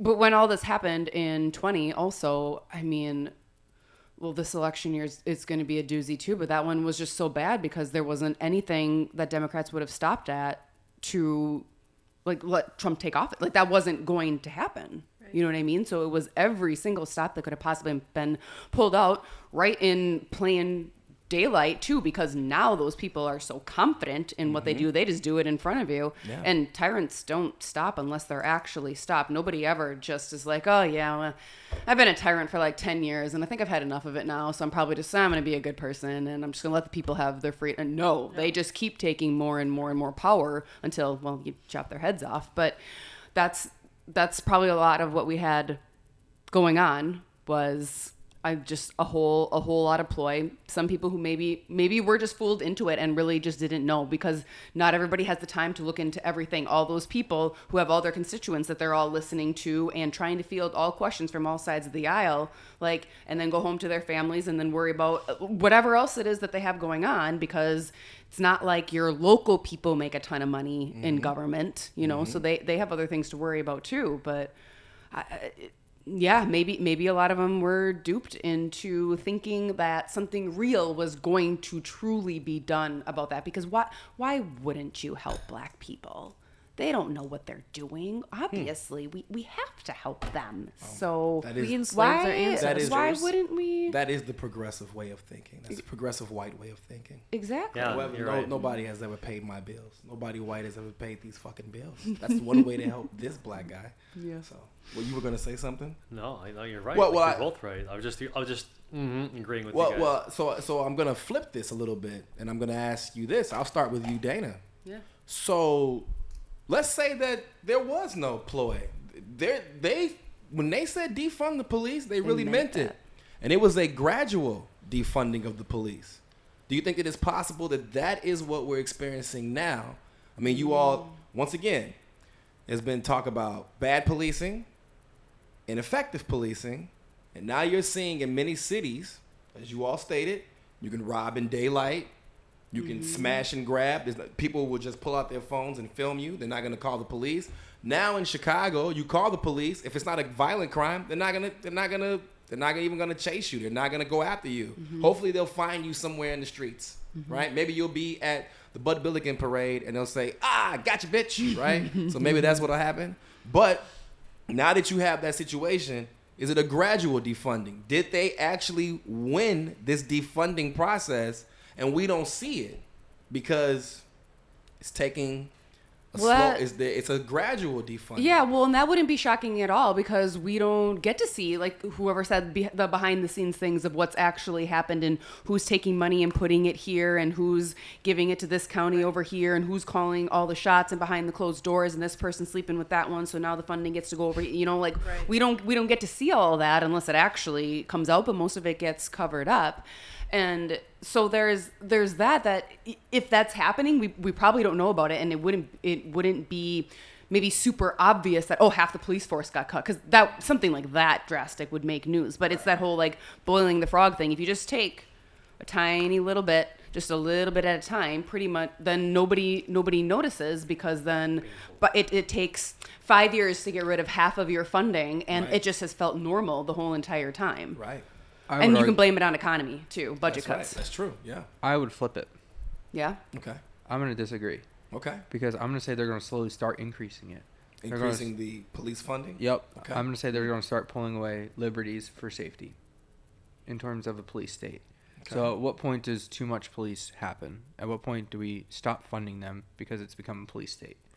And so I don't think they'll ever not fund the police, because they need somebody to enforce their police state. They need someone to enforce the laws that they want to impose on you, whether they're the laws of the land are different than True. what the ideas that they want to impose on you. They got to And get they those need right someone to people enforce then it. who will listen and take their, because like we said, like, these officers have taken an oath to protect us, and we can argue that some of that's not happening, but I guess if we have 22 million illegal migrants and a lot of them those military age males, or if they want them to be the police force, then we are in trouble, and there'll be all the funding in the world for that kind of police force, I'm sure. Yeah, casual.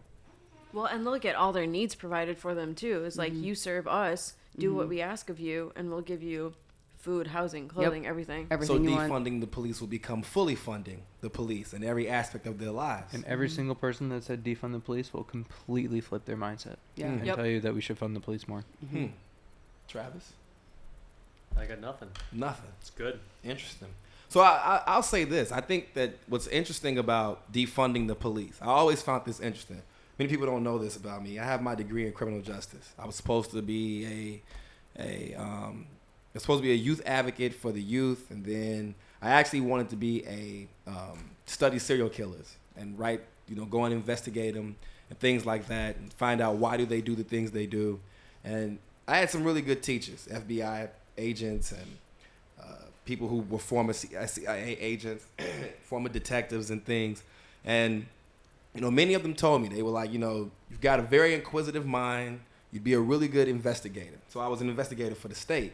One of the things that I always found interesting about the defunding the police campaign was I remember in 2000, there was a situation where the ADL, the Anti-Defamation League, did not like that African Americans were having all these bad interactions with the police, or interactions that were leading to them either getting beat or they were getting they weren't dying, right? It wasn't death, but it was these interactions were just very physical, and they were leading to people having broken bones, and it was real problems.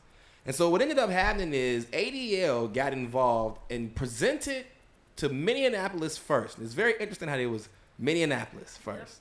They introduced to Minneapolis first a set of holds that Mossad and the IDF use on Palestinians. And they said, you all should do these holds. This will keep you from having to tase people and shoot people. This will work. And so they started doing it. But where they implemented these ideas first was in chocolate cities. So Minneapolis, Chicago, Detroit, St. Louis, everywhere where it's just a ooey gooey chocolate mess. They just went there first, and that's where they did this first, right? I never heard it called that before. It's a ooey gooey chocolate mess. It's just a mess. I usually have a baby with a bunch of chocolate on his hands on the screen when I say that. So on my show, that was when I have a baby, just all chocolatey up. But either way, a little black one too, just to show how a chocolate mess. Yeah, just show how a chocolate mess looks. Look, it gets all on the black kids too, and so makes them extra black. Yeah, well, just makes them extra messy. Yeah. And so what ended up happening was the police were using these holds, and these were a great thing until 2020. Then in 2020, it was only bad in that one incident with George Floyd. There was a Filipino man who also died the same way, I believe in Arizona. They did not tell you that was a death that you needed to highlight. I did at the Random Radio Podcast Show on YouTube right now. Please go through and browse the chat of the show and watch some of those videos. I talked about that, and I pointed out how there's a hypocrisy here, and there's something else going on here, and it's not just a movement in the name of this man. And what I really think was happening was they wanted to put into the minds of the American people that the police are terrible, right? Mm-hmm. If you don't already feel it, if you're white and you've never felt it, now you're going to feel the same angst that they claim all African Americans feel, right? Never mind that most black people have an issue with black police officers, not really white cops, because they have less interaction with white cops than black cops. And it's really the black ones who are real pieces of fucking shit. Talk to black people crazy, call them all out their names, show a lot of disrespect to them. Any African American will say it is the black cops that are blacks and Hispanic cops too. Say they're jerks. But the issue was white policing only. And white officers were using these holds because it was racist. And they totally took out the ADL. Matter of fact, the ADL came in and said it is racist. How dare they use these holds? Because everyone forgot. I even know for a fact that this man, Derek Chauvin, was trying to introduce the manual from the year 2000 into his case. They would not allow it. So when I asked you all, is it a gradual defunding? You all don't see the gradual defunding? You can't police anymore. Your police can't police. Giving them more money? Yes, they will. They will give them more money. I agree with you that they are going to give them more money to justify exactly what you said. A police force that will police the citizens, allow the criminals to do what you want. And once the citizens are all policed, then it's okay. Everybody can do what they choose. The politicians can promise the citizens that will take care of your policing problem. Just put more money into the police, right? The people are going to buy it because they bought into hating the police. You know what was interesting? In Chicago, in an area called Inglewood, where I think the third or the second most shootings happen, I know Austin is number one. So in this area, when Black Lives Matter was out there saying defund the police, defund the police, defund the police, defund the police, the community, old women, old men, church people said, take y'all asses home. We want our police. Come back at 8 o'clock. Y'all tough at 10 a.m. Come back at 8 p.m. when the guys are shooting. Holler out your defund the police then. Everybody who was out there, black or white, was from Schaumburg, from Naperville. You're from the suburbs of Chicago, coming down here because you ain't got shit else to do. When you go home, you're gonna get on Twitch stream and play Fortnite, right? You're gonna get on GTA and blow a cop's head off. Bow, motherfucker, right? You a thug now.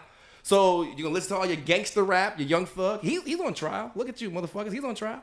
But see, this was the most important thing, was getting these people to believe the spectacle testicle, because whenever your balls is out, we watching. They wanted people to believe the spectacle testicle of this movement, that it was real and that you should hate the police. Because hating the police is far more important to the goal of defunding them and eventually refunding them and eventually fully overfunding them in order to make you a slave to the state, which you will gradually and gladly do because you've already fallen for the other part of the process. When they flipped that shit on you and told you that they were using holds on blacks, and then they would say, well, now we're going to use holds on everybody. Everybody's going to get these holds, and now taking the holds away because now they're racist. Oh, no, don't use them anymore. They're the bad thing to do. All of this is part of the process of the ploy. I agree with you 100%. Those politicians, many of them had no idea. They don't know their own fucking constitution to their own state. Like, I'm now supposed to believe that they actually have read the numbers and statistics on people who are dying at the hands of police every year, which would be white people. Because more white people have bad interactions with cops than black people, because black people don't even make up nearly the biggest population. They just do a lot of crime. But they sat here and they had people believing, oh, no. It's all about making life better for the African Americans. Then when the crime starts, as you stated, all this crime is happening. California is having crime. Chicago's having crime. Carjackings are up. Wonder why? Oh, because the police can't chase you anymore. They have to wait until they find your car all crashed up. So it goes back to bad policing. And why do they want that bad policing? Because it's going to be a lot easier to let people get acclimated to the police not doing anything. You'll be okay with it. You'll be all right with the police not doing anything because they can't do it anyway. So it won't be a shock to you. And the politicians, as you said, we're just getting paid. Say this. This is what we're all backing. You have to back. It's an election year, right? You want to get reelected. Back this. Go out there and say your own thing, right? Just say it the way we need for you to say it. Anybody who speaks against this, racist. You hate black people. You're racist. I don't even think Black Lives Matter and the politicians were in bed on this together. It just happened to come that way. You have Black Lives Matter, which only comes out when it's an election year, because as you said, and you're correct, part of the Democratic Party, and you had this issue with the police has been brewing for a while now, because it actually started brewing with Trayvon Martin. A little bit before that. But this particular, what they wanted of the defunding to police, started in 2013. And it's been a process. I agree with that. In fact, there was in Tennessee, I had a driver. I used to be a driver manager, and he didn't come into work one day. And this is a side note. This is kind of going back a little bit to, you asked the question about, was this planned by the government, whatever, or Big Brother, whatever I can't remember how you worded it, but you asked that. And I think it is, and here's why. Because I was watching him, and he didn't come out, and he called eventually, but he was hysterical. He lost his daughter. She was hit by a drunk driver who happened to be an illegal alien from Mexico. Not on the news. Nothing. Nowhere. Meanwhile, it's because it was color, right? It didn't match the agenda. It didn't match what they were looking for. And that to me is disgusting. It's not even apples to apples anymore. So It's like, wait, I got to check your skin color before I know how to treat you. No, a law is a law is a law. And you don't get to decide what's important news or not. A drunk driver killing a daughter, a young lady, is news. Shitty news, but news. It's worth talking about because that's what we're dealing with right now. But they just keep shoving it under the rug. To your kind of point, like just the frog in the water, like you mentioned that too. It's all kind of coming together now, and I'm seeing this happen. I'm really curious what's going to happen this year. I'm really curious to see how we're gonna make this. So I don't really think you're gonna have anything this year. I really don't think you're gonna have any of that. I think you will have a mild racial issue amongst Hispanics and maybe some white Republican group. And this is the reason why. African Americans do not want Venezuelans in their communities. Chicago is having a real issue with their mayor. They are mad at him because they don't want Venezuelans in their communities. New York is having the same problem. Baltimore is having this same issue. Only white communities like Waupaca, Wisconsin is embracing Venezuelans coming into their community. The white people of Waupaca are like, bring more. We want them all here. And it's like, y'all some strange motherfuckers out there.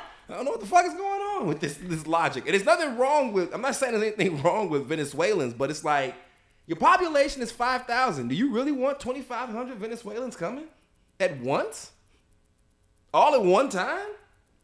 I get over a gradual 20 years. You just get all these hot Venezuelan women in there because that's exactly what it should be. A vetted process to only bring the best Marias and Catalinas that we can find in the whole goddamn Caribbean or Haiti or whatever little Mexican or Spanish-speaking island that they are from. Hell yeah, go get the top Marias, Catalinas. How are they vetting them? Because, when I go get my TSA, it takes damn near months. I'm an American with a good record. So you say. You probably voted for that orange guy. Orange man bad. Got your ass. He's so bad. Whatever. Got your ass hat, man. Anyway, at least your vote counted. What's that? At least your vote counted. Only when you're dead. No. But Yep. what the hell was I was in Georgia and Pennsylvania, so. How are they vetting the illegals. Yeah. Yeah. So I'm So sorry. you vote for Biden? Yes. In. So 2,500 people walking in is different vetted versus not vetted. I don't even know what they're doing. Like, what's the policy behind that? Well, bring them in through Yeah. through staffing agencies. If you bring them in through staffing agencies, then they're all here on work visas. So now they've been vetted. Outstanding. It's the best way to do it. It's the smartest way to do it, right? And then it's how you get your process of defunding the police, which, as we stated, the statement is defunding the police is dangerous. And it's dangerous simply, in my opinion, because I look at black communities that have a lack of policing as it is right now. If you would think about if there was private policing in those communities, it'd be one of the worst things ever. Because private policing wouldn't help the community. It helped that one person who paid for that private officer or that private police force. The people would still be sitting ducks. And how long would it take for a guy who owns a private group to get with the gangbangers, and then they just say, all right, well, we just not gonna fuck with you, but everybody else is a sitting duck out here. And that's what's happening in these black communities, is that it's a lack of policing because they don't want to do their jobs because they know I'm not getting paid enough. And then I'm not putting my life on the line to go shoot this guy. And then when I go home, they might shoot me or put my life on the line to go and stop this criminal offense. And then this motherfucker's mama comes in next day and says, my baby ain't never done nothing wrong. It's like, what's the point? He gonna get released anyway because some judge who's a fucking single mother who got elected because nobody ran against her ass. Now she's sitting in here and she's going to be saying, all you police officers, this is why we should have defunded you. I want to send Lil Jamar Quavius back on the motherfucking street to terrorize the streets of Chicago. And that's exactly what is happening. Jamar Quavius is getting with Tel Dedrick and they are just ruining the whole goddamn city. It's just a mess. Once again, a chocolate mess in Chicago. Because I did not say it was Rodrigo or fucking Raul. That's a problem for another day. It is also a problem, but it's not the real issue that is plaguing Chicago, which is the gang and black on black violence that is affecting everyone. To even move into the homosexual area. That used to be safe. You could go to Boys Town You don't have to worry about boys trying to get in your butt. Now they are concerned about bullets in their butts. They're like, I don't want to get shot while I'm trying to get, meet this guy, right? That's their problem now. They used to just be safe. But the police can't do anything because you can only get somebody if it's a violent offense. And so what is happening now is that everybody is in danger. And as they keep decreasing what is a felony, right?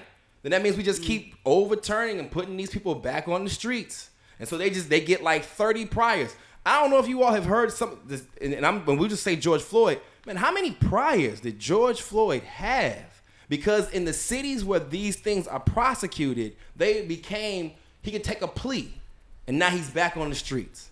It wasn't like when he was in a county where it was like, okay, hey, man, we're going to lock your ass up for this. That's it, dude. You've done this 3 times. You're going to jail for 3 years. No. He just, I did it. And, okay, well, did you go to your program? Yup, I did a month in my program to learn about why I should not, as a black man, go out there and do crime in the black community. Well, you know what, St. Floyd? That's awesome. Go ahead and go on home. And then he went on home and did the same shit again. But this is the problem in these areas where we've decided to defund the police. That's what the funding ends up going into, is programs, court systems, bushes and shrubbery in front of the courthouse. The judge will get a raise. The DA will get a raise. The prosecution will get a raise. The officers probably will not. That's sad. Yeah, it's very unfortunate. Does anybody have anything they want to add? Final thoughts? I got final thoughts. Yes, I'll sir. I'll wait for them first. I'll let the amazing guests. Go ahead. Morgan, do you have a final thought? About anything in Anything, general? about anything. You don't have to talk about this subject. Anything in general. That you didn't say. How was your or experience? whatever. It could be whatever you want. Yeah, how was your experience today? Plug your business again. Yeah, plug your business. It was wonderful today. I honestly enjoyed coming on here and just talking about the world and what may we expect to see this year or maybe not see, and how we can best be prepared to stand up as one, because divided we fall. Agree. Amen. Wow. Okay. I think one of my final thoughts is it's a fine line between police state and, all the way down to private groups. Because I was thinking about that, like, who would actually be the privatized security groups? It would just turn into gangs, essentially. That's my final thought on that point. Just what's that line look like? Shameless plug. My grandfather created a movie. It's called Cabrini. He personally funded it, and it's directed by the same guys that directed Sound of Freedom. It's coming out March 8th as a shot at International Women's Day because they thought it'd be funny. And not funny, but it tested really well to show a strong woman that actually has faith and actually has values in her life. Is it about Mother Cabrini? It is about Mother Cabrini. Ah, okay. Yep. Okay. So it's her journey and how she didn't take shit from anybody, but she still had her priorities straight, and how she helped everyone in her community and how she basically built her empire. Yeah. And so highly recommend going to see that. That's pretty interesting. There was a project in Chicago called the Cabrini Greens. Terrible. Mm-hmm. One of the most notorious projects, violence all the time. Interesting. And that's what made me find out about who Mother Cabrini was. What a disgrace. A shame that they did to her name. Yeah. Ruining There's a that. big shrine in Chicago for her too. Yeah. Yes, it is. I don't really know much about it. I just know that it's been a project in my family for 3-ish years now. So Nice. I'm glad to see it finally coming to light. Nice. So yeah. I think that's it. I think that's Awesome. everything off the top of my head. Awesome. After watching that trailer of Cabrini, we need more of her in this world right now. And at the end of the day, I look at this. It's not a shock to me that lawlessness is happening. We don't have God, and I say this on an almost repeat. Even give just people the opportunity to accept him and what he stands for. You'll understand what the law is for. The lawlessness makes sense now because we have godlessness. So it's not a shock to me. It's still disappointing and hurts to see. But we've removed him, and we wonder why here we are as humans trying to fix human problems. We can't. We can try all we want. But as long as evil keeps manifesting, keeps being repopulated, it's just going to get worse. And at some point, we will become Sodom and Gomorrah. It don't matter what side of the fence you're on, what church you go to on Sunday. If you're not paying attention, if you're just being the silent majority, one day you're going to wake up and it's going to be a real scary place. And it's already getting there. So until we make changes, we stop being ashamed of who he is and start believing in what he is and researching and chasing after that, you're going to find yourself in a much better spot in this country. But until then, this is not a shocker. We removed him decades ago. And you're wondering why things are so bad. We're thinking fleshly, we're thinking inwardly, and that has its time and place. But that is your go-to. That is your priority. You're not taking care of anybody else. You know, and a perfect example would be like in Milwaukee. A few weeks ago, we had a lady that, African woman who got hit and run. Kind of one of those Good Samaritan situations. And she walked like, I can't remember it was how many blocks, but she's walking as she's slowly, I don't know if it's internal bleeding or bleeding out. Finally just takes a dive and eats some snow on one of the snow banks on one of the stops or the four-ways. And everyone, the camera shows just walking by, just walking. No one cares for one another anymore. She died. She tried muddling something. And my point is this. Do you think that's going to happen in the 1980s? No. I don't think so. But, my point is I think we were regressing significantly in this nation. And we can't be embarrassed by faith. We can't be. But we make it bad. Orange man bad. God's stupid. God judges everything. It's horrible. You know what? How are you doing? How are you doing financially? How are you doing in here? How are you doing in here? People they don't even know what they want anymore. They need purpose. They need understanding, and at least have the opportunity to receive it or not. They don't. Therefore, they do whatever the hell they want, and here we are. So I say we got to bring some structure back, and it doesn't need to be in the law. It needs to be in our faith, in our walk. Nice. I like it. Dana. Well, like we've, mentioned several times, it's an election year and everything, but we got to remember also that we can't vote our way into a better situation and a better society, because the responsibility actually lies with all of us individually. And we need to have conversations like this, because that's really like the only way that progress ends up getting made, is when you bring people to the table and they say the things that they're thinking, and we find the common ground, and we disagree about things and we agree about things, and we, figure out why. And like at the end of the day, we want to create high-value Americans. We want men who have their 3 M's, their mind, muscle, and money. And we want women who have their 3 S's, they're sexy, supportive, and serene. Because, my favorite podcaster is Andy Frisella, and his tagline is always that personal excellence is the ultimate rebellion. And if we can get all of these people to be personally excellent, that will create just this very, very high-value society that will stand up to everything that's going on right now. Interesting. Well, I want to thank everybody for being here. I don't have a final statement. I don't have a final thought. I think I've said everything that I think today. Oh, wait, I do. No, I'm just messing with you. I don't have anything I want to say. However, I do want to thank everybody for being here. I think that this particular subject, this is something that is usually only discussed in certain settings. Mostly Democrats are only talking about it, and you're getting an echo chamber of comments about it, which are always the same way. You typically get African Americans who talk about it, and the perspective of the police is always from the standpoint of they're bad, they're evil, that's why we should be done with them. And it always makes me think that that's a shame, because there's more to this subject, and there's more different perspectives about this than just that. And it's not that the police are bad. In most cases, the police are doing their jobs. They are protecting people. They are serving people. They're trying to do their job. They're trying to do it as effectively as they can without having to deal with all the bullshit that comes down on them, from whether it is an investigation from their internal bureau that needs to investigate some small claim that somebody makes. Because any of us right now could go to the police station and make a claim against an officer and say, he abused me. He called me the N-word. He called me gay, and I'm not gay. And we could easily do this. And now there needs to be an investigation. This person's life is put through hell. And like we said earlier, they don't make enough money in order to deal with the rudeness of the public, and then try to protect those same ungrateful motherfucks. It's really tough to do that. It's like, at least when you're a veteran, at least you're over there. You don't have to hear these assholes say the things that they're saying until you come back, which I'm sure pierces the heart. But these people have to hear it every day. They go out there, they protect, and then a motherfucker says, fuck you, man. I'm not supporting you. I just protected you and your fucking mother. I should have just let the fucking murderer kill you. Should have just let him kill you. I shouldn't have popped him in his fucking head with a bullet. I should have just let him murder you first. But that's the thanks he gets.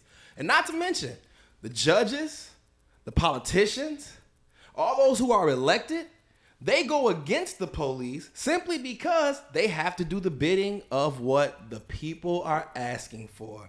And if the people are saying, I don't like the police, then you get a judge sitting on that stand who will go against every police officer's arrest. And it almost seems like, what am I doing? Why am I even doing this job? So many of them go into private service because they're like, what's the point? It's a shame. If we wanted to defund the police and we wanted to put more funding into our border so that we can vet beautiful foreign women coming in, I would be quite okay with that. Preferably C cups and above, and also make sure that they are attractive, want to cook, want American men, because Lorenzo Tomas is very single. So thank you all for coming. I appreciate everybody being here. Yeah. Make sure that you guys go and check out the Random Things You Need to Know show. Tons of episodes are up. YouTube, BitChute, all that other crap, or wherever else I said it was at the beginning of the show. You should have saw it then. If you didn't, go back, rewind, go back, watch the whole episode again. That is your assignment. All right. Anything anybody want to say before we go? Thank you for having us, man. Yeah. It was good. Thank you all. Good job, Lorenzo. Thank you all. And I am done with you people. Get the hell out of here. Good night.